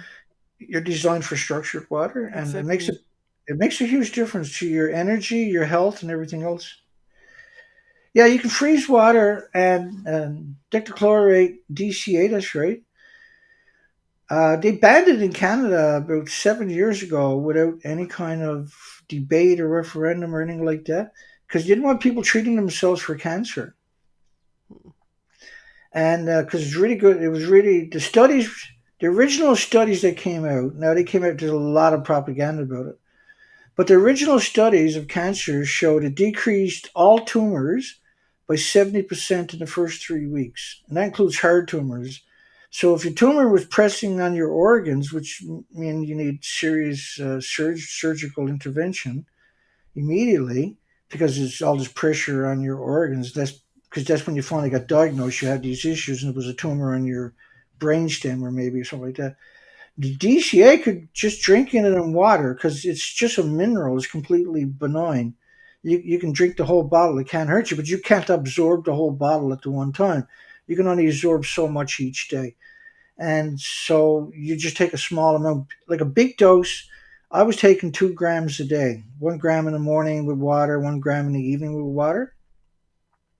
And that's generally the rule of thumb, right? You take a little bit less even because you can only absorb so much. Mm-hmm. And you were able to buy it on Amazon, and Canada banned it, so I still order it in from America. I do it as like a healthy precaution. It's Mm-hmm. not cheap. It's a few $100, but what is your life worth? And not Yeah. only that, you're energizing your body. You're producing red blood cells instead of white. So you're doing your body a favor. Well, I for use it. me, I will. For me, it's new, this DCA, or it's here in the Netherlands another name for it that I then recognize it. But I was, Well, if you look at, you see it in the comment. If you look that up in your own country, you'll find it. yeah. And you should be able to walk into a pharmacy because it's not toxic, Mm-hmm. and they should have it there. You should be able to buy it right over the shelf with no prescription. Yeah. There's no reason you should have a prescription for DCA. It's like take vitamin C or vitamin D or vitamin E or Mm-hmm. vitamin B or whatever, right? Yeah. These are not toxic. There's no toxicity to it, but it unplates your blood. It does that. That's the only thing it really does. It's a mineral, right? Mm-hmm. And it should be in everybody's drinking water by rights, as far as I'm concerned, because it has so many benefits by helping your body that way. Mm. And you were Okay. talking, by the way, about alcohol, and I seem to remember that I think that was the Russian Chernobyl, that there was someone was working there, and that he said he survived because he had an immense amount of alcohol in his blood. So that I can relate to your story then. Yeah, I've heard similar. Mm, If it depends on where you're to, because if you're getting hit with beams, which is if there's fuel, mm, it's putting out like a beam, which is different than radioactive fallout. mm-hmm. That'll melt your organs. Yeah. But radioactive fallout don't melt your organs. It gets in your body and it causes your body to attack it every second for the rest of your life, and surrounding areas because it's pulsing energy in every direction, destroying cells. So, but there's so many, like you're saying, there's so many things. I mean, it was around 1 million people were jacked to go into Chernobyl. They were jacked off the streets by the military with buses and guns. They were jacked from city centers, and there was tens of thousands. Their job was to go out on the roof for 15 or 20 seconds and pick up some fuel and throw it off the roof. And this was the graphite. This is different than the zirconium cladding fuel we were talking about with Fukushima. Mm-hmm. So this was physical chunks of graphite that were irradiated. They would pick it up and throw it off the roof, run off the roof, and go home and never go near a nuclear plant ever again. So their job lasted 15 to 20 seconds. And they went through 1 million people trying to clean up the area enough so that it was safe for engineers to do some work. But it was too late. Like I said, they closed 9,400 farms in Ireland, Scotland, United Kingdom, 3,000 kilometers away. So Mm-hmm. that meant they didn't mitigate it at all. You couldn't because it was gone so quick. And there was no containment, so it was a flash. This was over pretty well in a big flash. And the meltdown now, when the meltdown, what's left of the fuel will reach temperatures 9,000 degree Fahrenheit temperatures. It's consuming the steel, the rebar, the cement, the water they're pouring on it.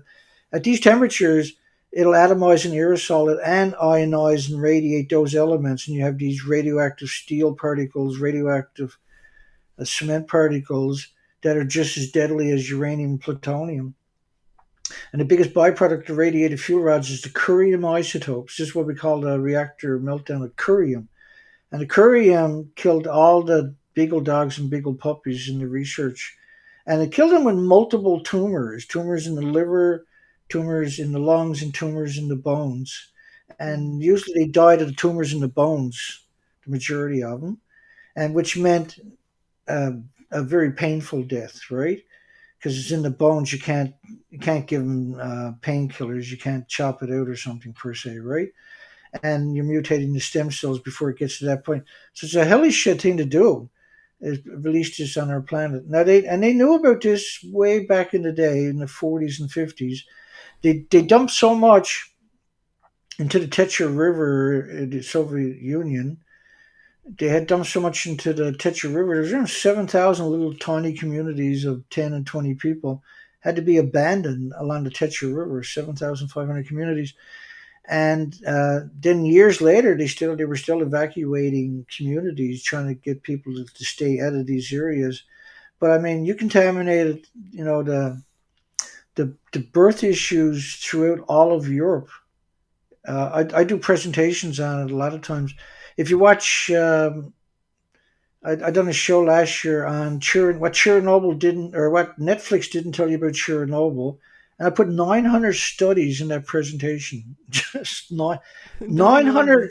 900 studies. So 900 subjects you done studies on Yeah. about Chernobyl radioactive fallout. So like you haven't just got to think about a few things. You got to think about 9,000 problems associated with radioactive fallout, and I was only able to show 900. I just wanted to show people, like, you can't just be one dimensional. You got to look at it as looking into the universe where there's endless options, endless things going on here. That's how bad radiation is. It's truly the atomic plague. They used to describe it as the atomic plague years ago. They try to get rid of all negative connotations over the last few decades. But these things, if you go back and watch the 50s and 60s and 70s films from the American government, how to protect yourself from radioactive fallout, all of the things I'm telling you right now will start to make sense in a hurry for you. Mm. Yeah, it's when you're talking about, I think about the people who invent these. Well, I know there's a lot more literally underneath the surface that people want to know, maybe, or know. A lot of people start to know that, of course, more. But I think the people they who throw this in these lies, but specifically this radioactive stuff, their children will also be contaminated, and I have to think about that too. They dig their own, how you say that, holes in the ground. Like that's they are not aware that they themselves then influence the Yeah, that's future right. as well. Yeah, Well, that is. like you don't have to get taxi drivers, the waiters in your country to vote. You just got to get a couple of people in key positions, right? Mm, That's who you got to convince. yeah, yeah. And it's not supposed to be that way. Everybody's capable of making an informed decision if you got the fact. So when TV was created, they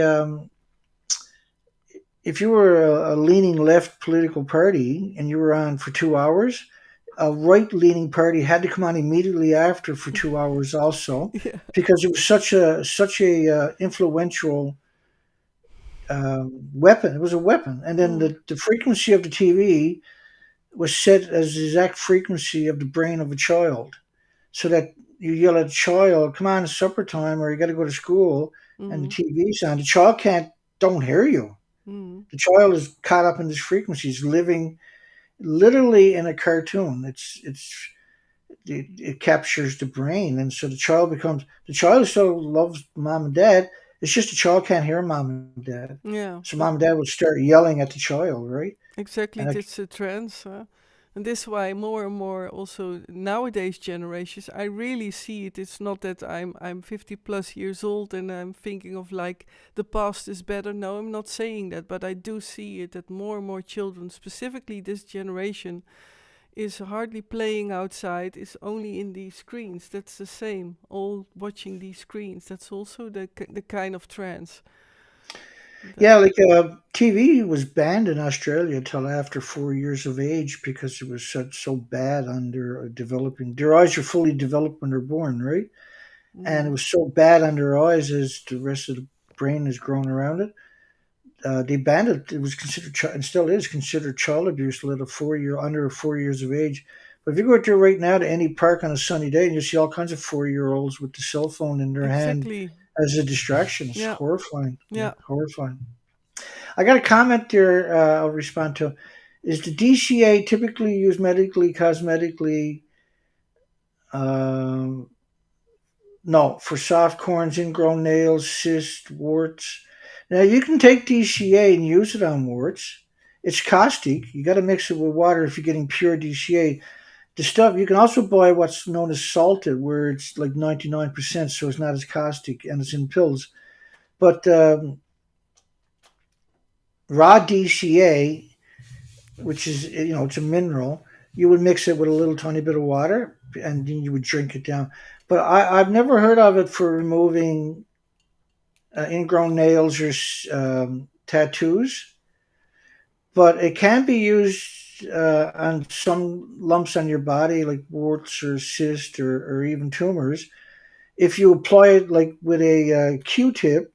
So you mix up a little tiny bit of DCA, a couple of drops of water, and you dip it down, and it'll sting like crazy, but only for about a minute or something like that. But you'll notice over a couple of days, the warts will disappear within a couple of days if you're using pure DCA. And DCA, one of the few things I've seen that help people with severe leukemia because it restores the white blood cells. And leukemia is where you're saturated. I'm sorry, with red blood cells. Leukemia is where you're saturated with white blood cells. And so this helped. I had a few friends, well, I shouldn't say friends, acquaintances that were dying from leukemia and later stage cancers. And I went and bought them the DCA at the local pharmacies and gave it to them. And the doctors wanted to send them to the city because they'd never seen anybody recover before. Unfortunately, they kept taking the radioactive chemo and eventually died, both of them. And that's the problem, right? Had the studies show that radioactive therapy in hospitals should never be used. The dangers far outweigh any conceivable benefits. And if anybody was ever cured that way, they would probably take them, put them in a cage on a transport truck and take them to every community to show them off. That's because I've covered so many studies. That's how I equate it. I have never come across anybody, because what happens is if they shoot you with the proton beams and everything else, you end up with tumors everywhere else. There's everything from rectal tumors to prostate tumors to brain tumors to breast tumors. You get multiple tumors throughout your whole body. You get spinal cord blockages from the blood. There was brain necrosis. There was radiation burns to the skin. There were so many adverse side effects from the radiation so-called therapy.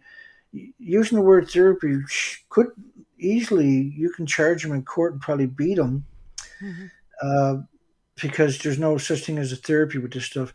And you got to sign a piece of paper saying that if I die, I can't sue the doctor for using the radiation, or they won't use it on you, because 98% of the people will die terrible. Well, it destroys the quality of life. You have to lose all your hair, which means you're destroying all the cells in your body in the hopes of getting the cancer cells. And it didn't work. It never did work. But again, the nuclear industry over 80 years captured all of your governments, including the hospitals. And they use americium-241 in your smoke detectors. You're talking billions a year smoke detectors being created with americium, little specks of. You say, well, there's only a little speck of americium-241. Yeah, but that's if I take that speck out and ingest it, it'll kill me. If I take it and burn it in the incinerator, I liberate billions of atoms into the local environment that are man-made, very dangerous stuff. But you're talking about around 20,000 pounds of americium a year in smoke detectors particles. 20,000 pounds to make a billion smoke detectors a year. That eventually is in the landfills and burnt into the environment. There's other things you can use. So Is it it's then outrageous. dangerous to have these smoke detectors in the house? Because they're now, for They most are. people here, obliged. They are. Yeah, no, Gee, you gotta have, and you gotta have them. They put legislation all around the world yeah, to say, here too "Oh, you gotta have already. a smoke Yeah, detector here, yeah. a smoke detector." That's So why. I really did not know It's that that was in yeah. it. I had a Yeah. poll there last week. Should we ban americium 241 from hospitals, Hmm. or should we ban? I'm sorry, radiation from hospitals, and should we ban americium 241 from smoke detectors? And blowback was freaking crazy. But everybody agreed, yeah, we should ban it because when you do the mathematics numbers on it, it's a catastrophic event for the planet. This stuff is supposed to be in a sarcophagus for a billion years. Instead, they're saying, well, we're only putting a little tiny bit in the smoke detector. Yeah, but you're making a billion of them, and there's no Exactly. regulation to dispose of them. If you Jeez. sent them all back to the manufacturer, they wouldn't make them anymore. You know what I mean? Mm.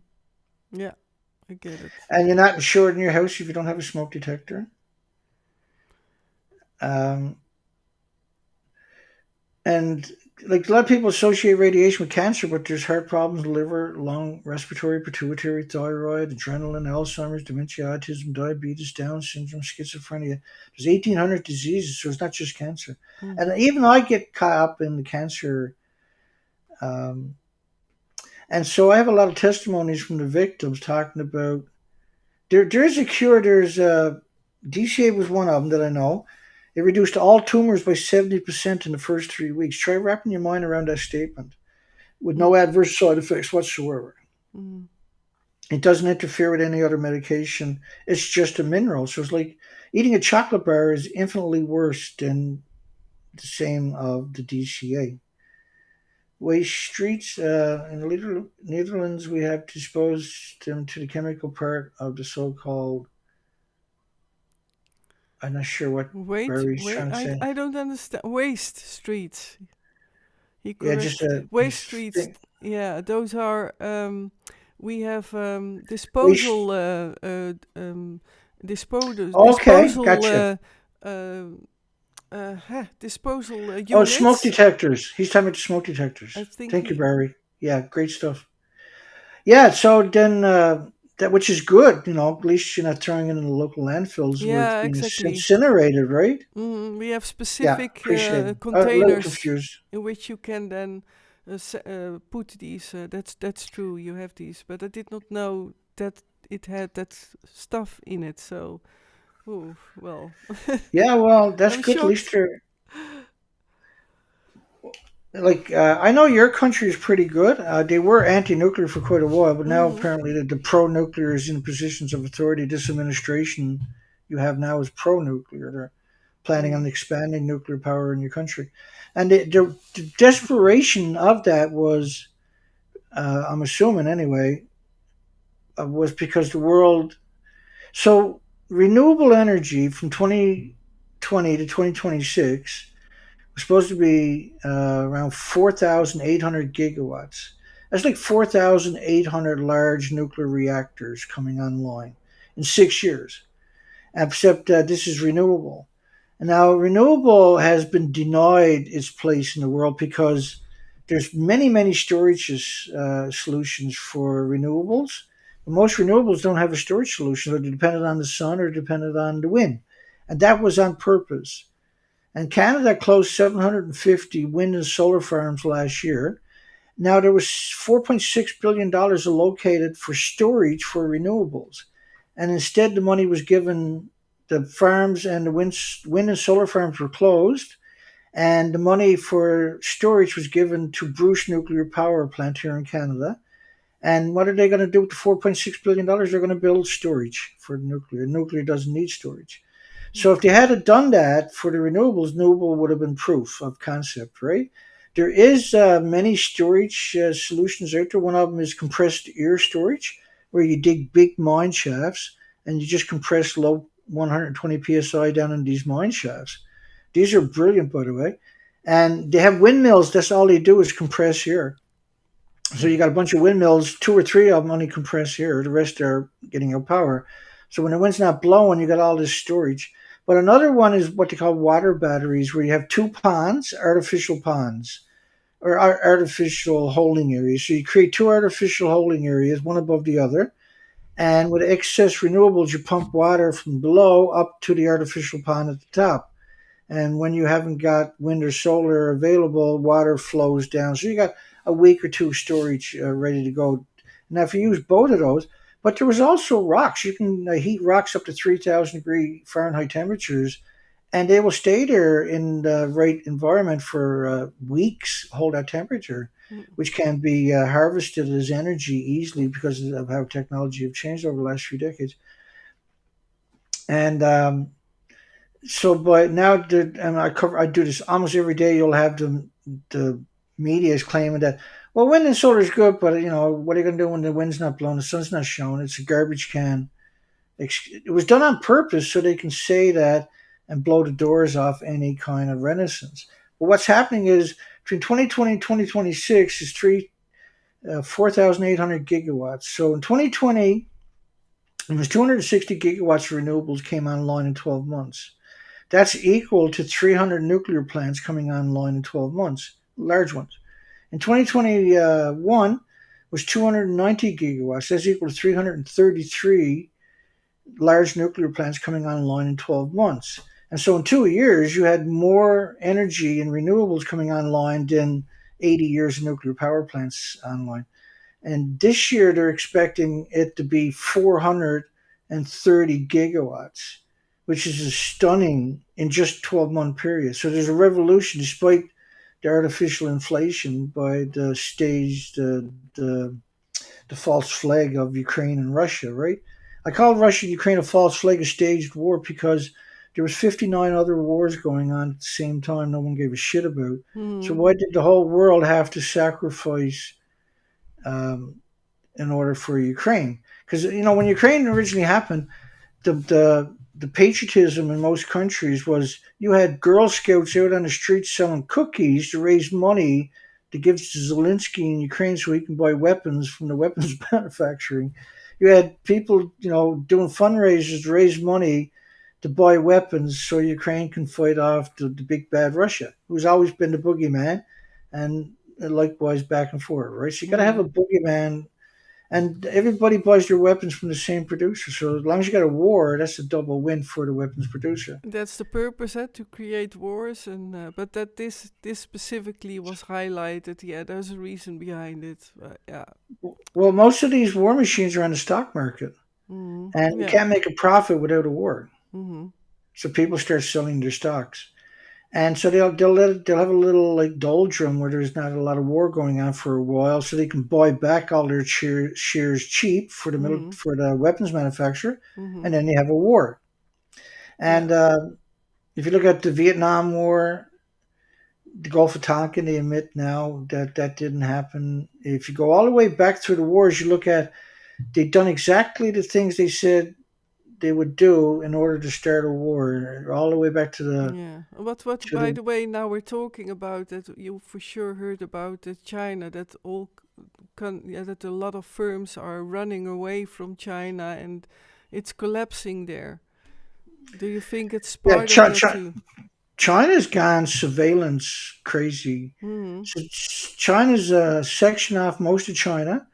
And in order to get into different states in China, you got to go through a checkpoint, a digital checkpoint. You got to use your phone to go through the checkpoint, and then an eye scan.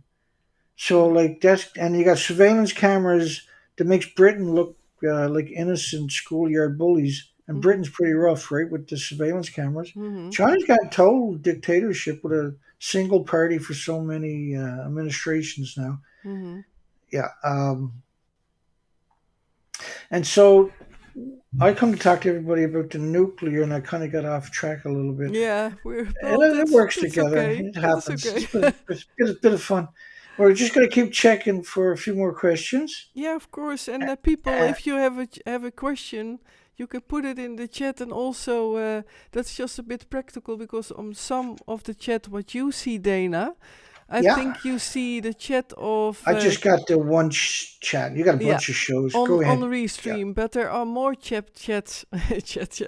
There are more chats at the same time. Chit-chats. Well, this is not a chit-chat. It's about nuclear, which is pretty, Nuclear's terrible. terrible, and that is also why I then at times smile, because it's so terrible, and that's my It way of can't. dealing with it. Like, Oh well, yeah. but yeah, but I'm checking now, so on Trovo as well. So also, dear people on Trovo, if you have questions, and I believe that I'm also live on Rumble, but the funny thing is I cannot see if I'm live on Rumble.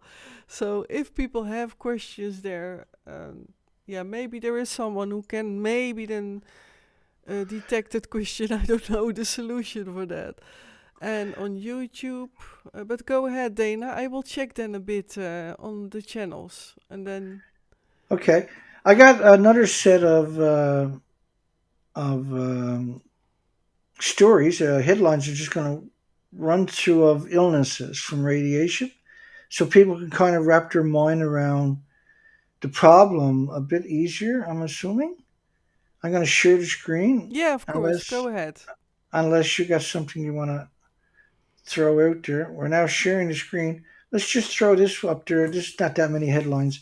Yeah. International Atomic Energy Agency admitted that there's no such thing as a safe level of radiation, and that the International Atomic Energy Agency's allowable radiation standards are based on natural, not man-made. So they're completely irrelevant, and that's an incredible, unbelievable, shocking revelation. Their standards are not based upon man-made, but on natural stuff like bananas, and so they're completely ineffective. It's they shouldn't exist. And top cancer doctor, nuclear radiation is the most carcinogenic thing that exists. The most carcinogenic thing that exists. In just a 1 month period in Japan, there was an extra 12,000 people, almost 13,000 people died of heart attacks, a spike in abnormality compared to any other month of those years pre-nuclear meltdown. And they say the death rates might give the creep to some people. Pre-Fukushima, the children of Japan for small tumors, and now the thyroid gland is only 3 centimeters by 5 centimeters. And the tumors they're finding at 2 centimeters was 35.8%. Pre-nuclear meltdown was 1 or 2 per million. Post-nuclear meltdown was 358,000 out of a million children had tumors. This is when you scale it up. The study was based on 38,000 children, with 13,646 showing multiple young, what they call small tumors. But when you look at the size of the thyroid gland, it's 3 by 5 centimeters. The tumors are 2 centimeters or bigger. That's almost half the size of the thyroid gland. So that's actually a tumor. And this should have been the previous headline. There was 12,600 people died of heart attacks in a single month extra. The number of cancers in a single month jumped by 7.7%. And the number of cardiac diseases jumped by 14.6% in a single month with no way. There was 865,000 extra cancers. Not everybody was diagnosed. Not everybody has health care. And cancer is just one of the 1,800 diseases. And top radiation experts said 50 becquerels a kilogram, which you can't perceive this, see? Is 50 becquerels a kilogram. Now, the limit Japan allegedly shipping is 100 becquerels per kilogram. 50 becquerels a kilogram lead to irreversible lesions in the vital organs. But Japan is not actually checking the food. That's the problem. Mm-hmm. How low doses radiation causes heart diseases and strokes. Child's risk of cancer is 100 times higher than an adult with the same dose. Radiation of 11 becquerels a kilogram of gamma, children start to see heart problems. That was studies from Chernobyl. Irreversible heart damage, by the way, for children with 50 becquerels a kilogram. Irreversible heart damage. So you need to protect the females population of all species, not just humans. But because we're the stewards, we need to protect the humans especially. Cesium-137 immediately damaged the heart muscles. It's not slow acting. And that the emissions from a meltdown, the radioactive fallout, is 2 billion times more toxic than industrial poison. 2 billion times more toxic. And at the beginning of it, it showed pictures of reactor 3, which was the mixed oxide fuel. That was reclaimed uranium, reclaimed plutonium that was used as fuel. They took that from old fuel or nuclear weapons. And what that means, though, is it's 2 billion times more toxic than industrial poison if the emissions from a meltdown or from the fuel pools. The fuel pools are always splitting the atoms. One of the most shocking headlines imaginable, the official 311 notebook after Fukushima showed that they were thinking 60 people 60 years of age and older should be prepared to die at your broken power plant. 60 years of age and older should be prepared to die at your local disease factory if it breaks down. So death should not be on our planet when it has these kinds of connotations. Fukushima will start burning radioactive waste at 100,000 becquerels a kilogram and 1 billion pounds of it. These are dirty bombs, but a kilogram released into the environment because you can't destroy it through fire. And cancer rose by 865,000 in 2012, the Japan's National Cancer Center said. So not everybody has it. A study in 2019 of congenital malformations, heart disease operations rose 14.2% per 100,000. That scales up to 14,200 children needed open heart surgery, neonates and infants, when they're born. These are incredible numbers. These are absurd numbers. If you don't have the surgery, there's endless amount of autoimmune illnesses that can hurt them or kill them. So over 14,000 children symmetrically across the entire country all of a sudden need open heart surgery when they're born. Uh, the evidence is so overwhelming, it's just unbelievable. The world is not tuned into this. The Xenon 133 in Washington at 450,000 times above detectional levels at Fukushima. This is a catastrophic event and persisted for weeks. But this was worldwide. But the west coast of North America on the other side of the Pacific Ocean, you could see it was literally the same as it was when it came out the gate. And inhaling just one hot particle can cause a cancer or invoke 1,800 diseases in your body. They're so remorseless. They were given children dosimeters. Now, they can't read it themselves. It goes away to the universities so they can study them like lab rats. But that was just to pacify them. But you should have moved them out of there. They should, if you're giving them Geiger counters, you should be moving them out of there. You should never leave the children there. It was around 90,000, actually, I believe the number was. One of the first calls they put out to the daily, where day workers, people who don't have much of an education or anything, will go get these day jobs, very vulnerable to abuse. TEPCO, which was the operator, is now nationalized, but it's still called TEPCO. But it was bankrupt right away, so the government took over. So that's what I mean by nationalized. Send us people who don't mind dying. I actually have these videos. The Fukushima vice governor suggested a Fukushima draft. All of Japan must face it. Is that something you really want in your country? Is that something you really want on your planet? Like, in all honesty, and that's all and that's it. But I mean, that's not something we need on our planet with these types of attributes, right? This 16 older should be prepared to die at the plant. Everybody should be drafted to fight a broken power plant. Yeah, that is the most. I still remember after that happened in Fukushima that there were still in the media, for sure in the Netherlands, that I saw it come by, like the threat of that third one or the fourth one could collapse. So people were then in a way in the unrest, but it changed. Yeah, originally it was. Yeah, the first Yeah, couple of years, yeah, people were paying attention, oh, and yeah. there was so much lying. And I do entire shows on the headlines from the first 2 or 3 weeks, and I can't get through it. All these years later, I still can't get through everything. Hmm. But there was all this media coming out, and its job was to confuse you. They were equating it with natural stuff and harmless stuff, Hmm. which has nothing to do with it. Yeah, and so heart problems is a huge issue, Sunbeam. That's a well-known manifestation. In fact, there's a lot of studies showing the cancer cluster started in the 70s after a couple of decades of radioactive fallout from the nuclear war we call weapons testing. Mm-hmm. And so, like, the Soviet Union's biggest bomb was equal to 3,800 Hiroshimas going off at the same time. 3,800 Hiroshimas. So if you fire 1,900 nuclear bombs at each other, two countries, that's a nuclear war. If you set it off and say it's a test, it's still a nuclear war. Mm. It's still the same radioactive fallout. And that's exactly what happened. So when they say there's a little over 2,000 nuclear weapons set off, just one of them is equal to 3,800 of the Nagasaki, not the Hiroshima, rather, because Hiroshima was a uranium, which is nasty, but Nagasaki was a plutonium bomb, which is infinitely worse, unfortunately.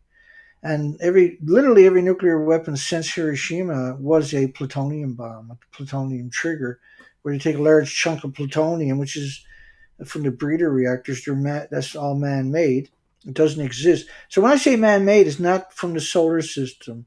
It's not the elements of the periodic table. Despite the fact they added it to the table, they weren't there pre-nuclear age. These are man-made. And the sun doesn't make these elements. That's why we call them man-made.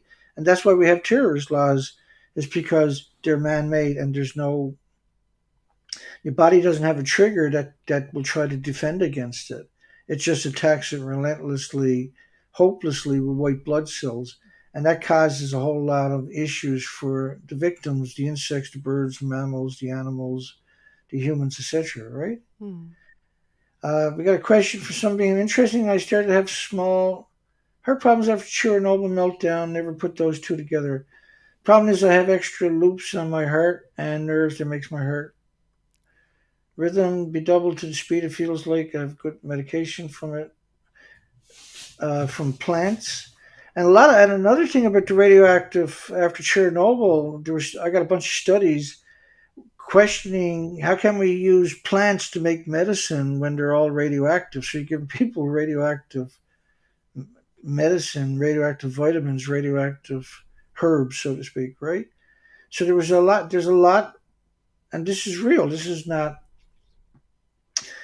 like only affected random people. This affected almost everybody. Is what we're talking about. This is on a scale, and so in order to cover up what they were doing, they were claiming that if they added potassium to the farmer's field, that displaced the man-made radiation like cesium, because they were only acknowledging cesium, and they were saying that would displace that, and so the plant won't suck up your crops won't suck up cesium if you use a lot of potassium, which is completely dishonest. It's unbelievable. It's hideously dishonest. And but that was what they done, and they don't care. They own the universities, they own the media, they own the key positions in the government. The regulatory is captured right from the beginning. It's controlled opposition, like Greenpeace is controlled opposition. Mm. Their job is to fill in to displace honest people like myself or you, right? That's what Greenpeace's job is. Wonder if you have more people have this problem. Yes, lots. After Chernobyl, that was a huge issue and will always be, particularly since Fukushima, is heart problems from radiation.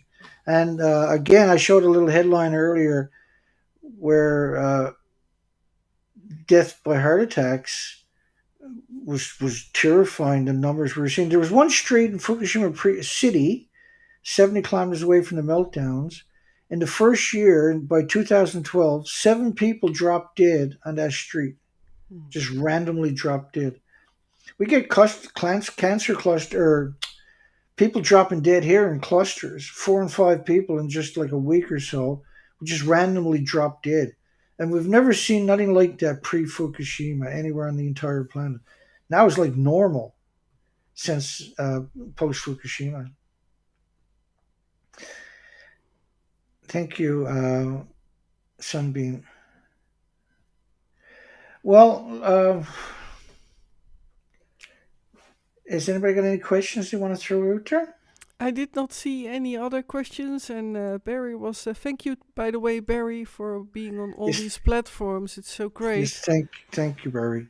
and that he said that there were no questions on Trovo, and Trovo is, by the way, has a lot of from the east people and audience, so that would be great as well to reach these people, because Yeah, that's a question to you. I have the feeling that the people of Japan, because they are part of, you mentioned already in earlier live streams, they should have been evacuated, and my all of heart Japan. goes Yeah. out to these people, like, what the heck? Sorry for the word. Is it's so sad that they know even less than we. I guess, is that true? That Japan is even. Apparently so. Mm, Yeah. yeah.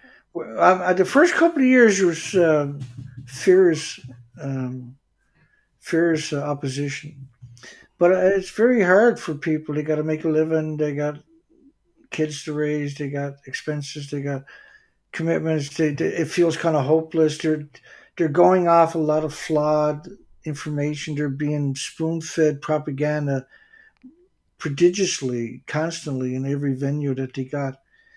And so I wasn't like that. I haven't watched TV in probably 30 years, for instance. So I didn't have that exposure. Mm-hmm. And I research everything, and I've been at it for I was at a decade before Fukushima melted down. I was very aware of everything.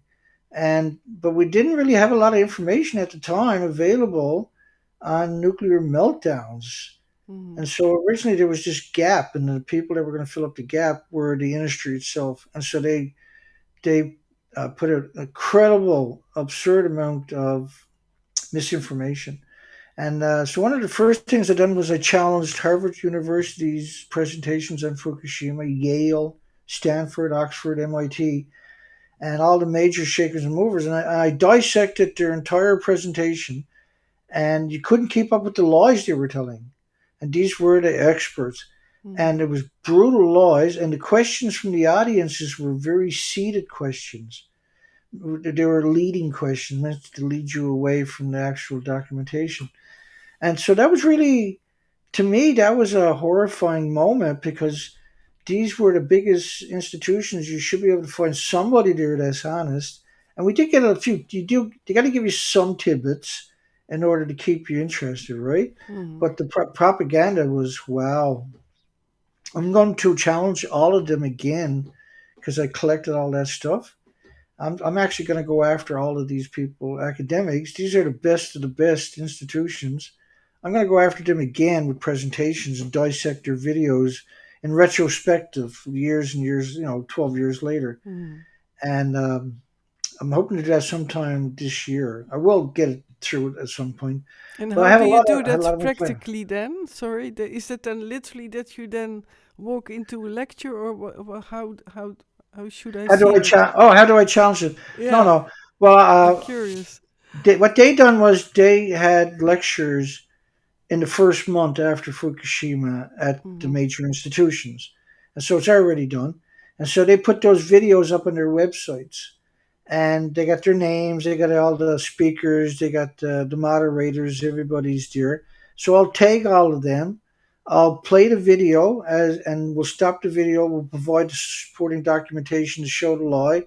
Keep playing the video. When they tell another lie, we'll stop the video and I'll have inserted documentation to show that that's a lie. And we'll just dissect each video again. It'll take a week and a half or something to get through it all. But the idea is to break that paradigm, break that. There's a word for it, that slave mentality, where only the academics are going to be honest, right? Because a lot of people out there, they believe that they'll believe Harvard University, Yale University. Well, they're the big institutions, but the problem was that their lies are easy to show and easy to explain that they're lies and provide the documentation. Mm-hmm. It's not a big deal, especially now with all these years behind me. I have such a now I because I'm doing research expeditions all these years. We show this is an extinction event. Not maybe, not gonna be, not almost, not will be. If the tanks are the distraction of what's already happened, and they're really good at it, aren't they? They got everybody asking about the tanks, right? Mm-hmm. They're encouraging protests. If you protest tritium, the media will run your story. If you protest the tanks, the media will run all the media's TV, and very flattering to anybody that's new at it. They're getting all this attention, so they buy Mm. into it and become more. But again, right, the minute you see a picture and the official story for the last 2 weeks cracks me up. But 2 weeks ago, the official story now is there's only 2.2 grams will come out of Fukushima, and that'll be through the tanks, and it'll take 30 years for 2.2 grams of tritium to be released, and not to worry about it because it's so small. But I mean, I showed the pictures of documentations earlier. Uh, that's the cover story, and it's just like, who's going to oppose them? Who got the Mm. platform to reach the 8 billion people to oppose this? Eh? Well, now I understand even in a better way why people in Japan, because I do watch a lot of also videos from people who are near Fukushima, even are very near walking there and making reports and Yep. compare it to, well, one or two, or I think there's some say, yeah, you can have like 8 X-ray pictures, and now I understand why they fall for it. Yeah, because That's that's what they do everywhere. The yeah, same. Oh, it's like an X-ray, or it's like two X-rays, yeah, yeah. or like flying on an airplane, or climbing a Mm. mountain, or swimming, Eating a or banana. eating a banana. The one I hate the most, or eating a cup of peanut butter, or being in a kayak for 15 minutes. uh, And this got nothing to do whatsoever. It's got nothing to do yeah, with dirty bombs and man-made anthropogenic yeah. radioactive fallout. And are these radioactive devices, these Geiger counters, are they rigged? Because I see these children with the chains Yeah, and proud saying even, and I'm sad about it because I see these children sad showing their labels like, look, we got a chain with we got this uh, pretty little necklace around our neck. yeah. Is It's that total betrayal. It's incredible. It's yeah? 80 years of inbreeding. Each generation, their Mm, children will go back and get the jobs their parents had, basically, or in the same yeah. departments. And so you don't really have anything genuine there. It's just the inbreeding. And Mm, so they're what I call the entitled lot, where their parents were scumbags and their parents were scumbags, and now they get the job and they're just completely disconnected. So used, their whole lineage is mm, based upon hatred of humanity and the 8 million species. They don't. There's no compassion in that lineage, right? They mm, grew up. The only I had left a comment there a few weeks ago on an article, and I really do stuff like that. But I felt compelled to leave a comment. And basically, they told so many lies, I just gave up on it. I couldn't keep reading it. There was too many lies. It's just outrageous. I left a comment about halfway through it, and there's probably about 30 lies at this stage, blatant lies too, nasty. I said, when you got to lie for a living that affects millions of people and destroys lives forever, so you can make a lousy paycheck each week, you're no longer a journalist. You're a lunatic mass murderer because you're not as far as I can tell, a journalist actually doesn't even exist because I cover it every day, 5 days a week, of journalists that sold their soul or cut yours, right, by mm. lying about the. Yeah, it's sad. The journalism has died already for real It's journalism already has died for years for me. But well, it it's has, yeah. yeah, but it's It's, sad. undeniable now because Mm, we have so access, so much information. yeah. And it's just a flood when it comes to nuclear. It's just flood of propaganda from every journalist. Every day is another 10, 20, 30, 40 journalists that are trying to stab you in the back. Holy cow, how did we ever get to this? How did it ever get this crazy where Mm, every single journalist had to come out and sell their soul? mm. And I even had polls, should we get rid of journalists? Like, should we stop teaching Yeah, journalism in universities? I remember that. Yeah, Yeah, yeah. because they they have betrayed us all day, every day. What's the point? Yeah, exactly. And there is a question, by the way, from And Quinn, maybe you see it, or oh, you maybe not see it there in your I never like. had my glasses on. Yeah. It is on YouTube because I'm also live on. Okay. Yeah, as also like the previous times, I'm live on at least 6 channels. So, but and Quinn asks, I see all of the headlines and articles are. My question is, do you think that the articles on are written to create the content and get the attention like all news media? I don't understand that. Can you do that again? It was 7 minutes ago, so maybe that helps. I see all of the headlines and articles. That I had. My Yeah. question is, do you think, I think it's done for you, that the articles on it are written to create the content and get the attention like all news media? Oh, that's called fear mongering, is it?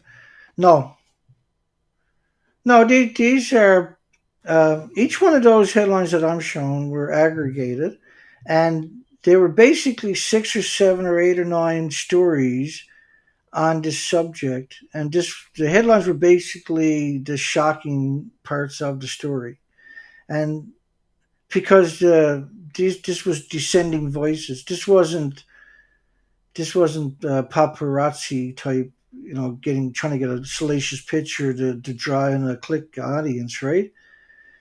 This was simply facts. Hmm. That's what and so it's impossible to talk about this subject without it sounding salacious, without it being alarmist, right? Because it's so alarming. That connotation is going to be there no matter what, because it's such a terrible thing. So it might seem to some people, if they're honest, it might seem like, that's they're misrepresenting it, right, or something like that. But that's simply not true. They're not doing it justice. The headlines that I was shown earlier still doesn't do it justice. They were being polite. I'm not so polite anymore because I've been at this for so long. I'm Hmm. more. I think everybody's capable of comprehending it, but you can't sugarcoat it, because how are they going to figure it out if you sugarcoat it? Because they're Hmm. not familiar with the topic. So you got to give them what it is, and that's what I've done. Now that's I cherry picked all that stuff, and that might sound salacious, or it might seem like it's so-called fear mongering or whatever the case may be, but that's because I got thousands and thousands and thousands, and if I want to convey a message, I'm just going to use the stuff that anybody can comprehend right away. And so if only one of my headlines is right and everything else is wrong, you still better worry yourself sick. And the problem is, I can't teach by misrepresenting a subject. Like, you can't teach that. I can't tell you the carburetor of a car is a spark plug, and then you become a mechanic, right? Oh, well, the spark plug goes up here. No, it goes in the side of the engine where the spark plug hole is too. No, no, no. It goes up here, because that don't work, right? Hmm. And so I can't tell you that a foot is a head, because it's not, right? I can't teach you Hmm. by misrepresenting something. I can't tell you that a whale hasn't got a tail, Mm. because that You would not be capable of doing 5 live shows at least, you and can't teach a subject. Yeah, that is for me always a part of, and I feel a lot because I think yeah. feeling has been lost to a lot of people. That's why they create wars Oh and so yeah, on, and then people get passive and no longer even investigate really. And that's what they hope, of course, that everyone starts to sleep. But to come back to, you would not be capable of saying exactly every yeah. time the same, if you weren't I got sincere. I don't Well, feel so. Monique, as you know, when I'm doing my live shows, I generally provide all the documentation Hmm. as I'm talking. Yeah. And with you, I've done that a lot tonight, but I slipped away there for the latter part so we can just chat back and forth. Hmm. And there's no need. I already showed enough overwhelming amount of information. That's what it is for some people that are new. Yeah. It's overwhelming. For me, it was too when I Yeah, first it's discovered your overwhelming. channel. I really felt like, who is this guy? Huh? What is this? This is crazy. Yeah, No, so much. I did not say that crazy. No, I was No, but like a intrigued. crazy amount of information, right? Well, All this information, documentation all the time. yeah, well, that's what I was so, and I saw a lot of That's what you teaching. presented. I did see that in the beginning there was a lot of news about it, and that people were Right. incredible angry, but also fearful about what is going to happen with specifically reactor free. And so that, but Which then I was saw, long gone, unfortunately. Yeah. yeah, that's, yeah, it is Yeah. so sad. But by the way, Anne Quinn says also on YouTube, I wrote in English and not from Japan sources. So maybe he or she was a journalist and is watching your daily shows. I have trouble here. Oh, that's a suggestion for your shows. Can I ask you to turn up your mic on the daily shows? I have trouble hearing you sometimes. Love the show. I have commented a few times on them. Okay. No, I probably can't turn it up anymore, and I already got it, unfortunately. Yeah, here you have to put it down. And The yeah, no, sound. it's kind of weird, isn't it? Yeah. It's just because during my studio I have so much equipment. Mm-hmm. It's kind of it's. I have isolators for everything too. Everything's plugged into electronic isolator. It isolates it from the circuit through the house. Mm-hmm. So there's a lot of thought in it. I have the same equipment you would get at major media. I'm using the same cameras, the same operating systems, Mm-hmm. and so I built the whole operation over several years, so that it was all good equipment, would last, stand the test of time, and that I can import anything into the conversation and put it on the screen. My Mm-hmm. equipment can handle it, right? And Yeah. the problem with it is there's so much there is background noise. And if I turn the volume up a little tiny bit more, it's going to sound pretty rough. Yeah. And because what I'm doing is a public service, I'm doing, I either raise the money to do it or I have to come out of my own pocket. And, any extra money I got in my own pocket each month has to go back in this operation. And now that I'm out on the ocean every day for 6 or 7 hours on the boat, I don't know if people comprehend how much money that costs. And go out and run your boat around for 6 or 7 hours a day and see how much it Yeah. costs you at the end of the week. And you'll appreciate why it's crazy what I'm doing. Yeah, And it I've been is. doing it for a long time, right? Yeah. I'm not doing repairs today on my day off. I took the Mm-hmm. day off to do the show, but I Mm-hmm. also have repairs. I got to repair the steering. I got a Exactly. bad battery. I got wires that got loose that I had to reconnect. I had to solder, and the list goes on. I need to power wash the exterior decks of the boat, get some paint on it, Mm. because if you don't keep the maintenance up, you'll pay for it over a couple of years. It'll come back Yeah. and haunt It you many times over. it's expensive, of course. And Quinn, yeah, I copy pasted. You see, there's there your host, but it is the and Quinn that he or she says something. I think as a reply to what you explained earlier. I mean, do you believe the info is coming from official Japanese sources, or are our media creating headlines to attract attention? I don't doubt you at Oh, that's all. right. I learned No, a I lot honest. from your shows and what you do. Yeah, yeah, no, I addressed that. Hmm. The information we're talking about, like let me bring up some of them. I think that's a better way to talk that one through. So let's just revisit some of this stuff. Here's where we kind of IAEA admitted today there's no such thing as a safe level of radiation. That the standards are based on benefit, not safety. But that's just a part of it. You got to read the whole story to get the rest of it. And I have, right? And so I'll just use the headline as a teaching tool. So nuclear radiation, the most carcinogenic thing that exists. So when you see 220 million atoms per liter of rainfall, and that well beyond the scale that they're suggesting right there, this is not just carcinogenic; it has all kinds of other adverse side effects. So extreme increase in mortality. This was the death rates in Japan, right? That was two over. Was the numbers were up 12,665 extra people dying of heart attacks compared to that month any other year in history. So it was a significant spike. The same with the tumors and the same with cardiac diseases. So the studies on the children are all of these studies, these are just what happened in the study. Well, the study showed 35.8% of the Fukushima children have tumors. And because the thyroid gland is 3 by 5 centimeters, the tumors are 2 centimeters. That's almost half of the thyroid gland. So that's a huge tumor. But in the context of your body size is not a huge one. But in context of your thyroid, which makes the hormones for the rest of your body, it means your all your hormones are radioactive in order for it to get this far, right? It takes a long time for the tumor to manifest and diagnose. The radioactive hormones ends up in your pituitary gland too.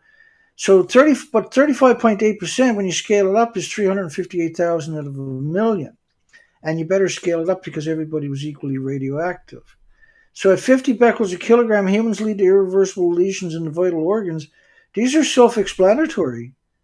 This is just a fact. But when you read through the whole study, there's a whole lot more stuff there that could replace that headline, but that happens to be the particular headline because the headline on its own is not the whole story, obviously. So, how low doses radiation causes heart diseases and strokes, right? And so this is alarming, but this is a fact. This is all that they're talking about, right? These are facts. Child risks of cancers are up to 100 times higher than adult. That's simply just a fact. But as you read through the studies, you discover that, holy God, there's a whole lot more going on here that is just terrifying. And this one study about Chernobyl at 11 becquerels a kilogram, children will start to see heart problems. But heart problems is just one of the many illnesses can manifest. But that's the big one that was recognized, and that's a fraction.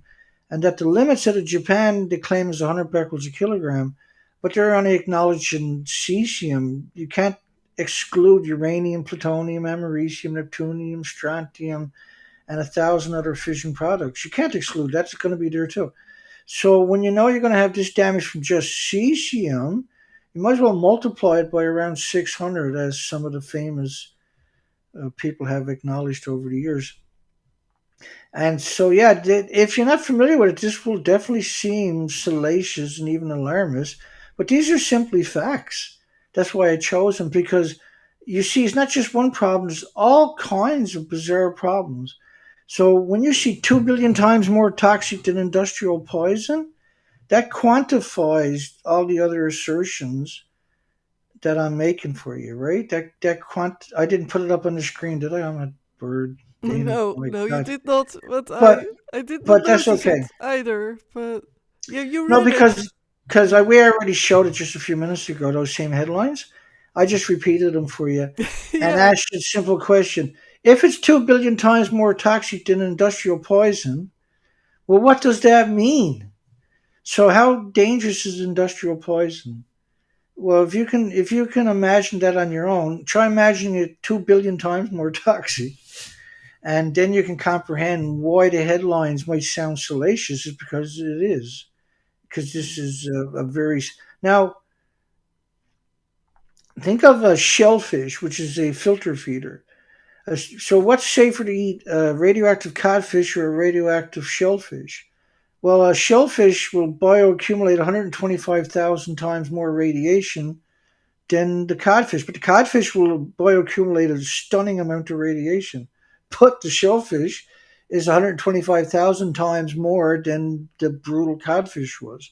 And so going out eating a plate of shellfish could be a catastrophic dose for you that manifests over weeks or months later and comes back to haunt you and for the rest of your life. And could cause you to liquidate your assets in order to try to treat yourself and survive for a few more years. Or your friends or your loved ones might liquidate their assets to try to help you, but you can't be helped. Unfortunately, right? It'll help you, it will help you a bit, but it won't resolve your illness. And so it's a terrible industry to have on the planet. And no matter which way we approach it, and so another thing you got to worry about is you got to worry about natural mushrooms. Any mushrooms grown outdoors or any natural mushrooms, they're like the worst thing you can eat is a mushroom because it's really nasty for bioaccumulating radiation like a shellfish is.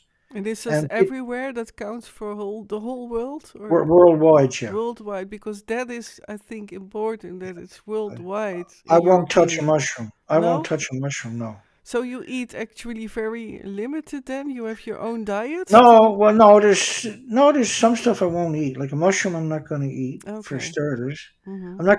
If there's rice, I'm going to make sure it's not coming from Japan. Mhm. And you got to eat, obviously, right? Yeah. And so Yeah. I like personally, just me. I like a lot of vegetables. I like particularly a lot of peppers.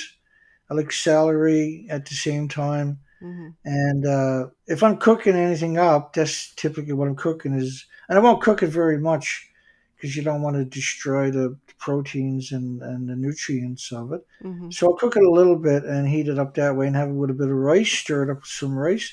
But again, like I bring a microscope to the shop with me. Sorry, a magnifying glass, so I can read the labels because you know how small they are Mhm. to I make know. sure I'm not getting Japanese. You Yeah. don't want nothing from Japan. Yeah. But you ideally like to get stuff. If you're going to buy fish, try to get stuff from South America. But you Mhm. can't avoid the radiation, no matter what you're eating. You're not going to avoid it. But Mhm. you don't want to eat it from Japan because you buy a big bag of rice, you can have leukemia in a couple of months, or you will have probably leukemia in a couple of months if you're Well, buying it from Japan. it is so amazing what you say, and I think that is why a lot of people cannot let it enter. It's that it's even for Right? me. It's sometimes like I'm Oh, living in the 100%. Netherlands, and gee, what is all happening now? I even check labels that food isn't coming from Oh, Japan. they're shipping it to the Netherlands. Yeah. Yeah, And I always butcher you guys' name. I apologize for that again. what is needed? I'm sorry if I ever say your name of your country because I'm No, terrible. Netherlands. No, it's near to we say Nederland. You can also say Netherlands. Holland. I'll go. I don't know. Holland. Or yeah, because I cover so many countries every day. I make a game out of it sometimes where I'll just mock myself Yeah.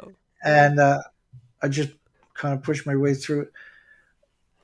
The reality of it is you got 1,000 fuel pools worldwide hemorrhaging into the environment. So without no nuclear meltdowns, eventually they'll wipe out the species on the planet from the emissions. You had 30 years or 40 years of dumping into the oceans on a scale that is, for most people, is impossible to comprehend how much Mm, they actually dumped into the oceans. mm-hmm. Then you have all the releases going on from all the sites. For all of them have incinerators.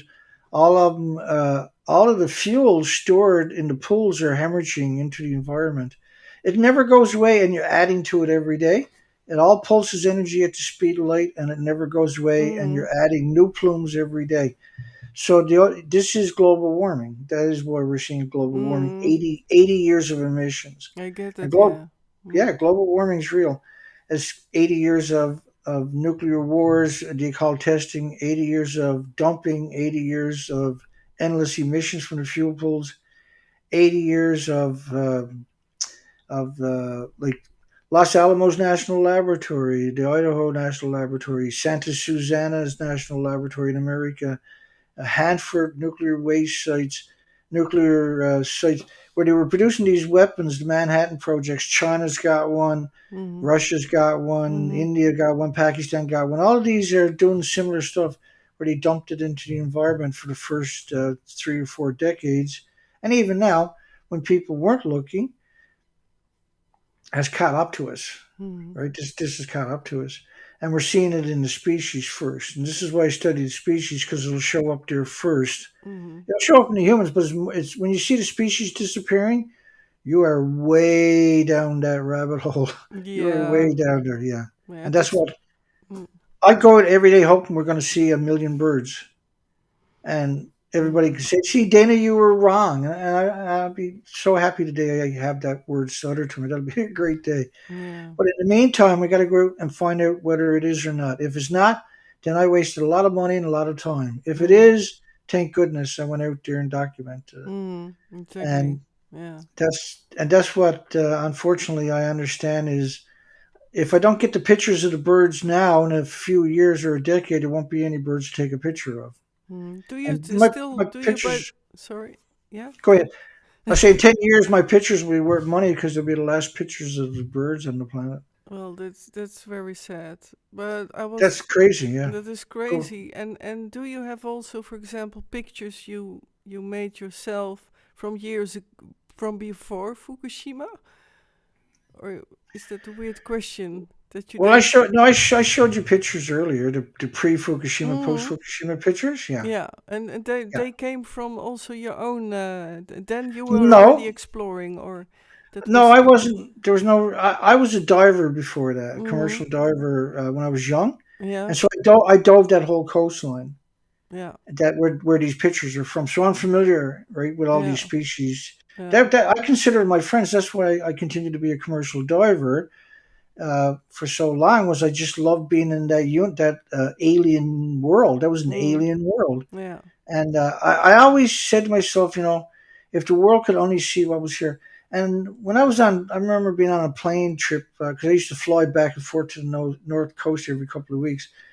And I used to tell people, right, there's enough protein of shellfish just on the coastline to feed the entire planet without hurting that coastline. And that Mm, there's 27,000 islands, and each island got multiple beaches that are just incredibly stunning, beautiful beaches of fine sand, but the sand is made from shellfish. And if you go there now, the sand is there, but there's no shellfish. mhm, But yet the mm, beaches are made from shellfish. And yeah. if you visit every island, it would take you 71 years to visit one island a day. Whoa. Yeah. And see all these beaches when you're cruising by the coastline with no shellfish. And out Mm, there you had multiple different species of clams, little necks and manillas and razorback clams, gooey ducks. You had um, you had oysters and different species of oysters. You had scallops and different species of scallops. You had abalones. You had just this incredible diversity of periwinkles like snails and little snails and big snails, incredible different amounts of species. You had all kinds of species of mollusks. The majority of the coastline, if there was nothing else there, would be covered in mussels. And I mean covered. mm-hmm. I mean hundreds of thousands of pounds in just a little area of mussels. Yeah. And you would have all kinds of species. There was 700 algae, and in those 700 algae, there was 5,500 known invertebrates without the backbones. And these were like little shrimp, and migratory birds would land there and pick away at these migratory or these um, small crustaceans at low tide. And then there was around 30,000 insects at the high tide line that lived in harmony with the species all the way to the low tide zone, right? So when the tide went down, all these insects would flood the low tide zones. They were all wiped out. The forests were wiped out. We used to go up into the forest uh, with um, with the recording devices, leave them there, and listen to them later. Wouldn't be a single sound, nothing, total silence. Oof, yeah. Which is it used to be magic. The entire Mm, coastline was just stunning. And I mean, it's just one trip out there on a boat, and you never forget it for the rest of your life. I If can you go, totally imagine. Yeah. yeah, if And you go there I've now, there's nothing. Yeah, yeah, and go I've ahead. seen, of course, your expeditions, and I Yeah, see then also color is gone. It makes me sad. It's no so color. No. Uh, that must be even more have an impact when you see it when from a you when close. you were diving that coastline, Mm, I used to do 100 days at a time straight, mm, and in the later years because we knew that the industry would be chunked up into quotas eventually, right? And it was all fresh territory. Nobody's ever dove it before. So you felt privileged just mm, being there, let alone actually diving in that magic. That was magic. yeah. And when I seen that exterminated on the first expedition, in all honesty, I couldn't accept it. And so I stayed out that year for 6 months without coming home on the ocean. And I'd done the entire coastline from Vancouver, British Columbia to Alaska in desperation, trying to find no aces where we can say there was hope before I came back. And I had to prove it, though, to myself, not just everybody else, but I had to prove it to myself so I can dedicate my life to it. And Mm-hmm. so I've dedicated my life to it. And there's no glory in dedicating my life to this. Mm, I've been nonstop um, under siege since I pursued this topic. The industry has 1,000 public relation firms out there that will chew you up typically.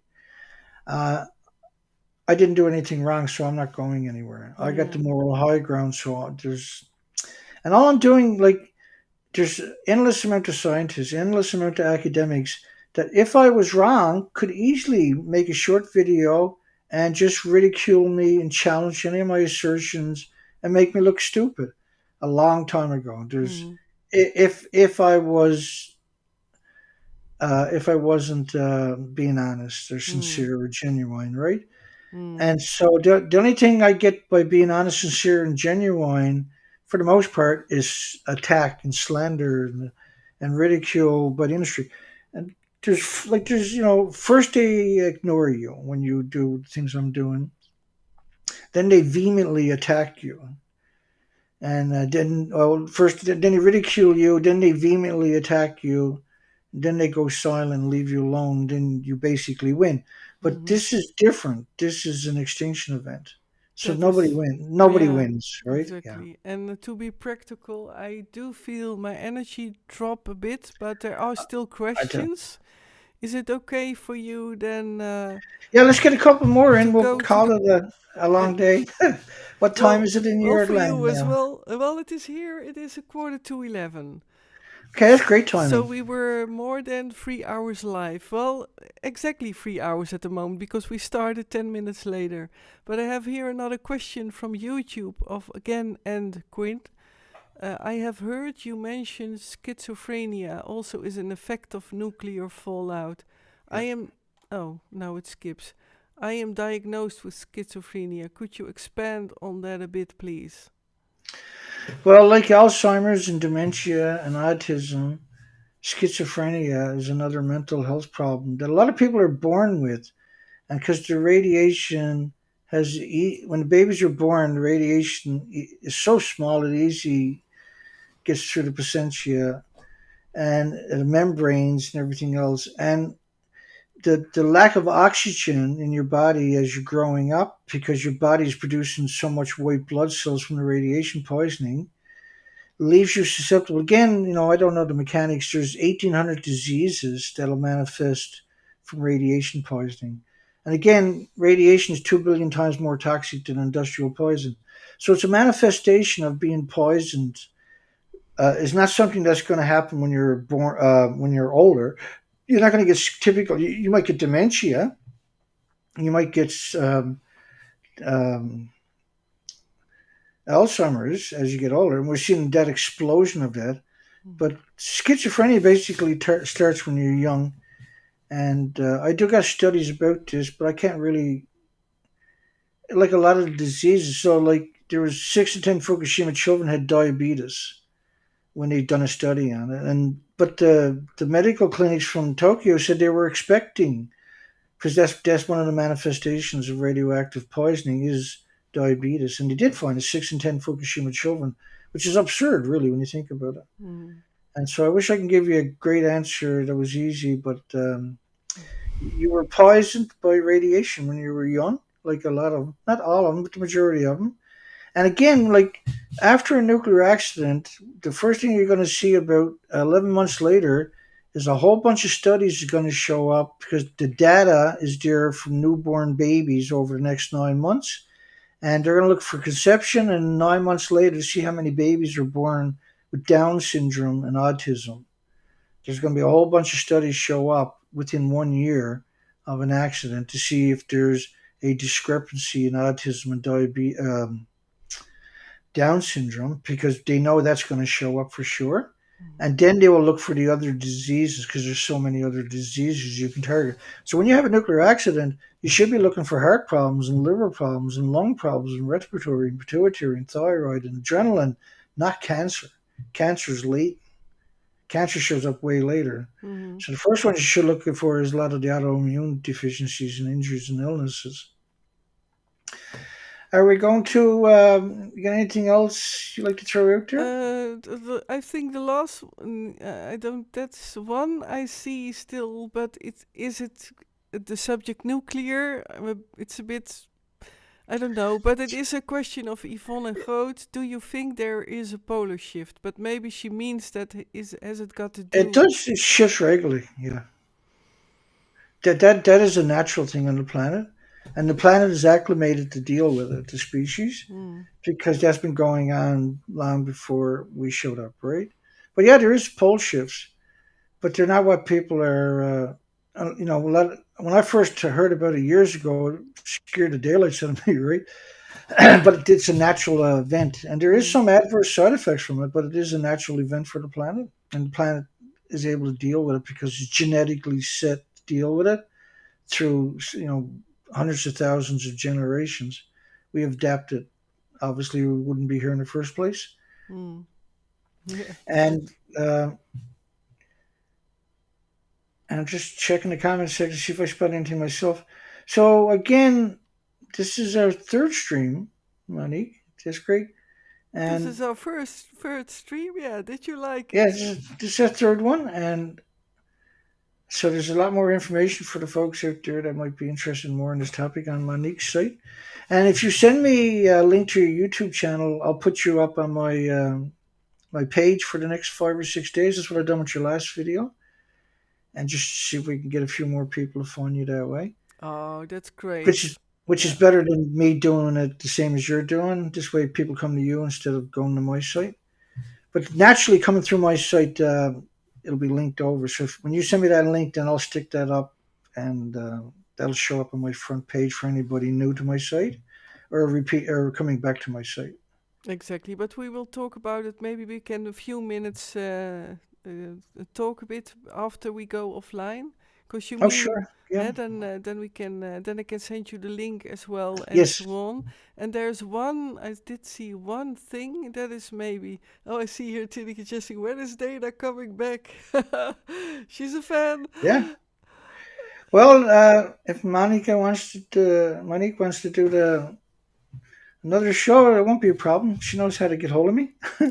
Yeah, I just And interrupt. I just I love this stuff, right? So I'm yeah, always game. but you like this formula as well because It's a lot of fun. Yeah, I yeah, like it. you really enjoy it. I think I do to so. I see actually really so, do. but that is the most important thing for me. Like also enjoy it. It is a serious No, it's subject. great. And like this is a good way to get the word out in your country and Yeah, protect your loved exactly, ones and friends and families and theirs. exactly. And it's necessary to say we need more people like Monique doing this and get this conversation started. Start having an actual debate At least without started, the yeah, propaganda. that it Yeah. starts running indeed. And I see here one of Sunbeam Sting, a real question with a Q. Thank you so much, Sunbeam Sting. You're in the questions tonight. Great. I heard and seen more birds having problems getting food. Can that also be because of the GMO crops? And can that be linked to also nuclear waste? Because more than ever, I see birds just plunder small gardens to get food. Oh, I see that too. This year, the strongest, by the way. Side note. Sorry. Go No, it's ahead. good. Yeah, no, it's all good. Now, well, birds generally live in the forest, right? And so GMOs the fields, and after coming past that, they're going to take advantage of it. But they're not going to find the insects in there, and they're not going to find what they're looking for there, and it will affect them. But what happens is birds are very, very, very susceptible to radiation fallout because all this pulsing going on at the speed of light creates full body X-rays on the ground for the birds and the insects, and so they're getting sterilized, and their eggs, their hatcheries are failing. And I'm actually out there on the ocean studying the rookeries and the colonies right now, and it's completely devastated. A collapse. I think only 1% survival rate of baby birds so far in the four different species I'm studying out here. It's really I've never seen a single migratory bird, and we're in the biggest migratory spot on the planet. So I guess part four will fill in that one a little bit better. Yeah, we will talk about what for you is the best, maybe the best time or a date Sure. Yeah. approximately. But Yeah. yeah, I'm enjoying it. Well, enjoying is not a real right word, but to get your voice It's out. You deserve that your research, and you have the yeah. proof. You have the People need to know documents. it. So Yeah, people people need need to to know know this it. stuff. And maybe I'm thinking about an idea of restreaming this interview with you on one of my Yeah, channels, and then I will add some comments that I translate a bit in Dutch. Maybe that's nice yeah, too. fantastic. I think So, that's really necessary to be yeah, I translated in think so different too. languages, and Yeah. just like we got to put a seed of doubt out there about the industry's narrative. And I showed you the pictures, Mm. and we'll just end it on that. Let me show you one of these pictures again. One. I don't Well, yeah, I'm going to understand. show you I'm the kidding. destroyed reactors, and I'm going to ask you a simple question. Yeah. Here we go. We're going to share the screen. Okay, we're up. Oh, I will. I'll Yeah. pop up here in a second. Yeah. I'm going to show you the reactor buildings. This picture right here. Oh. So this building is missing. Both of these buildings, these are two buildings, they're missing three-quarters of the buildings, and that three-quarters is where decades of reactor cores and the reactor cores were at. So ask yourself, did 2.2 grams get out of this building, or did they all get out of these buildings? And if your answer is the latter, that all of it got out of these buildings, that's the correct answer. Then why are they telling you it's only 2.3 grams Hmm. or 2.2 grams? And why did, where's the picture? Why did the media, which is not in this lot here? Yeah, there it is. Why did the world's media, and I mean the entire planet's media, and I got some of them to the right, pretend they're in the fuel pool on top of the building to the left? What was the Hmm. catalyst for them to make up that story? Yeah. If it's like a banana or a potato chip or walking in sunshine or Exactly. climbing a Why mountain. did they fake it? That's a good Yeah, question to everyone. yeah. Think about that. Why did they Why? fake it? Yeah, Because the why did they proof fake is that? there. You showed the proof. Yeah. I'll let Exactly. Monique. Monique? I, Yeah. I almost call you Monica twice tonight. Yeah, Monica. Monique. I don't know what that's Well, all about, but I'll let you finish out the show. I'll sit here and we'll have a little chat after. yeah, let's do that. So Not too you can long. go full screen for yourself and Yeah, just for a let few 2 minutes or something. We'll have a yeah, of course, and just stay, but I will then close off for everyone and I will do it like this, away from data. Well, dear people, thank you for joining this live stream. I really learned a lot again. I watch a lot of the live streams of Dana, and lately he is live doing these expeditions, and then you see he's going near the coast, along the coast, and you can see then actually his research and from a close taking pictures and so on live. So go to his channel as well on YouTube and on the website. You see that above here in the streamer all the whole evening. And again, thank you so much, Dana. And well, it seems like we do another part, part 4. And again, thank you so much. And to everyone on all platforms, I did see your nice comments and greetings. Also to Dana. Dana, by the way, a lot of people greeted you in the beginning. You did see come by, possibly. But of course, we cannot react then. And I was concentrating on Dana and on that it all runs fluently. But thank you so much for all the positive greetings and so on and so on. Barry Henderson, thanks so much. You were on my many multi-channels. The moderation and taking care of things. So thank you so much as well. And check him out as well, dear people. And I, wait, a shout out to Barry, but Barry has to do it himself, I guess, because I have too many window tabs. I will look for it. Oh man, yeah, that is with two screens. Dana, I have not enough screens, even monitors. So I will do one shout out. I hope I do. Yeah. Oh. It's my tiredness that happens a lot. Oh gosh. Well, I am doing too much at the same time. So look him up at bio.link slash Barry Hendelson. So, dear people, yeah, it's my tiredness, but a lot came by, Dana. So, I apologize, everyone, for being tired a bit now. And I suggest rate Wouter Corduena. Oh, do you know that concept, Dana, of rating? I can rate somebody. Do you know that concept? It's not on YouTube, but I can now rate someone. Okay. So you can just stay, and I will then go for a wait. That's a good suggestion, Barry. And just hold on, Dana. Yeah, Uh, gotcha. so, thank you so much, Barry. And tell him and chat about Dana and expertise topics that ran this evening. All right. Well, if I have the energy, but I will try, Barry. So here we go with rating. And again, Dana, see you next time. And you keep, you stay a bit, that we have a bit of a talk still. Yeah. And Okay. everyone, thanks again. See you next time, but also go along with the raid. So here we go.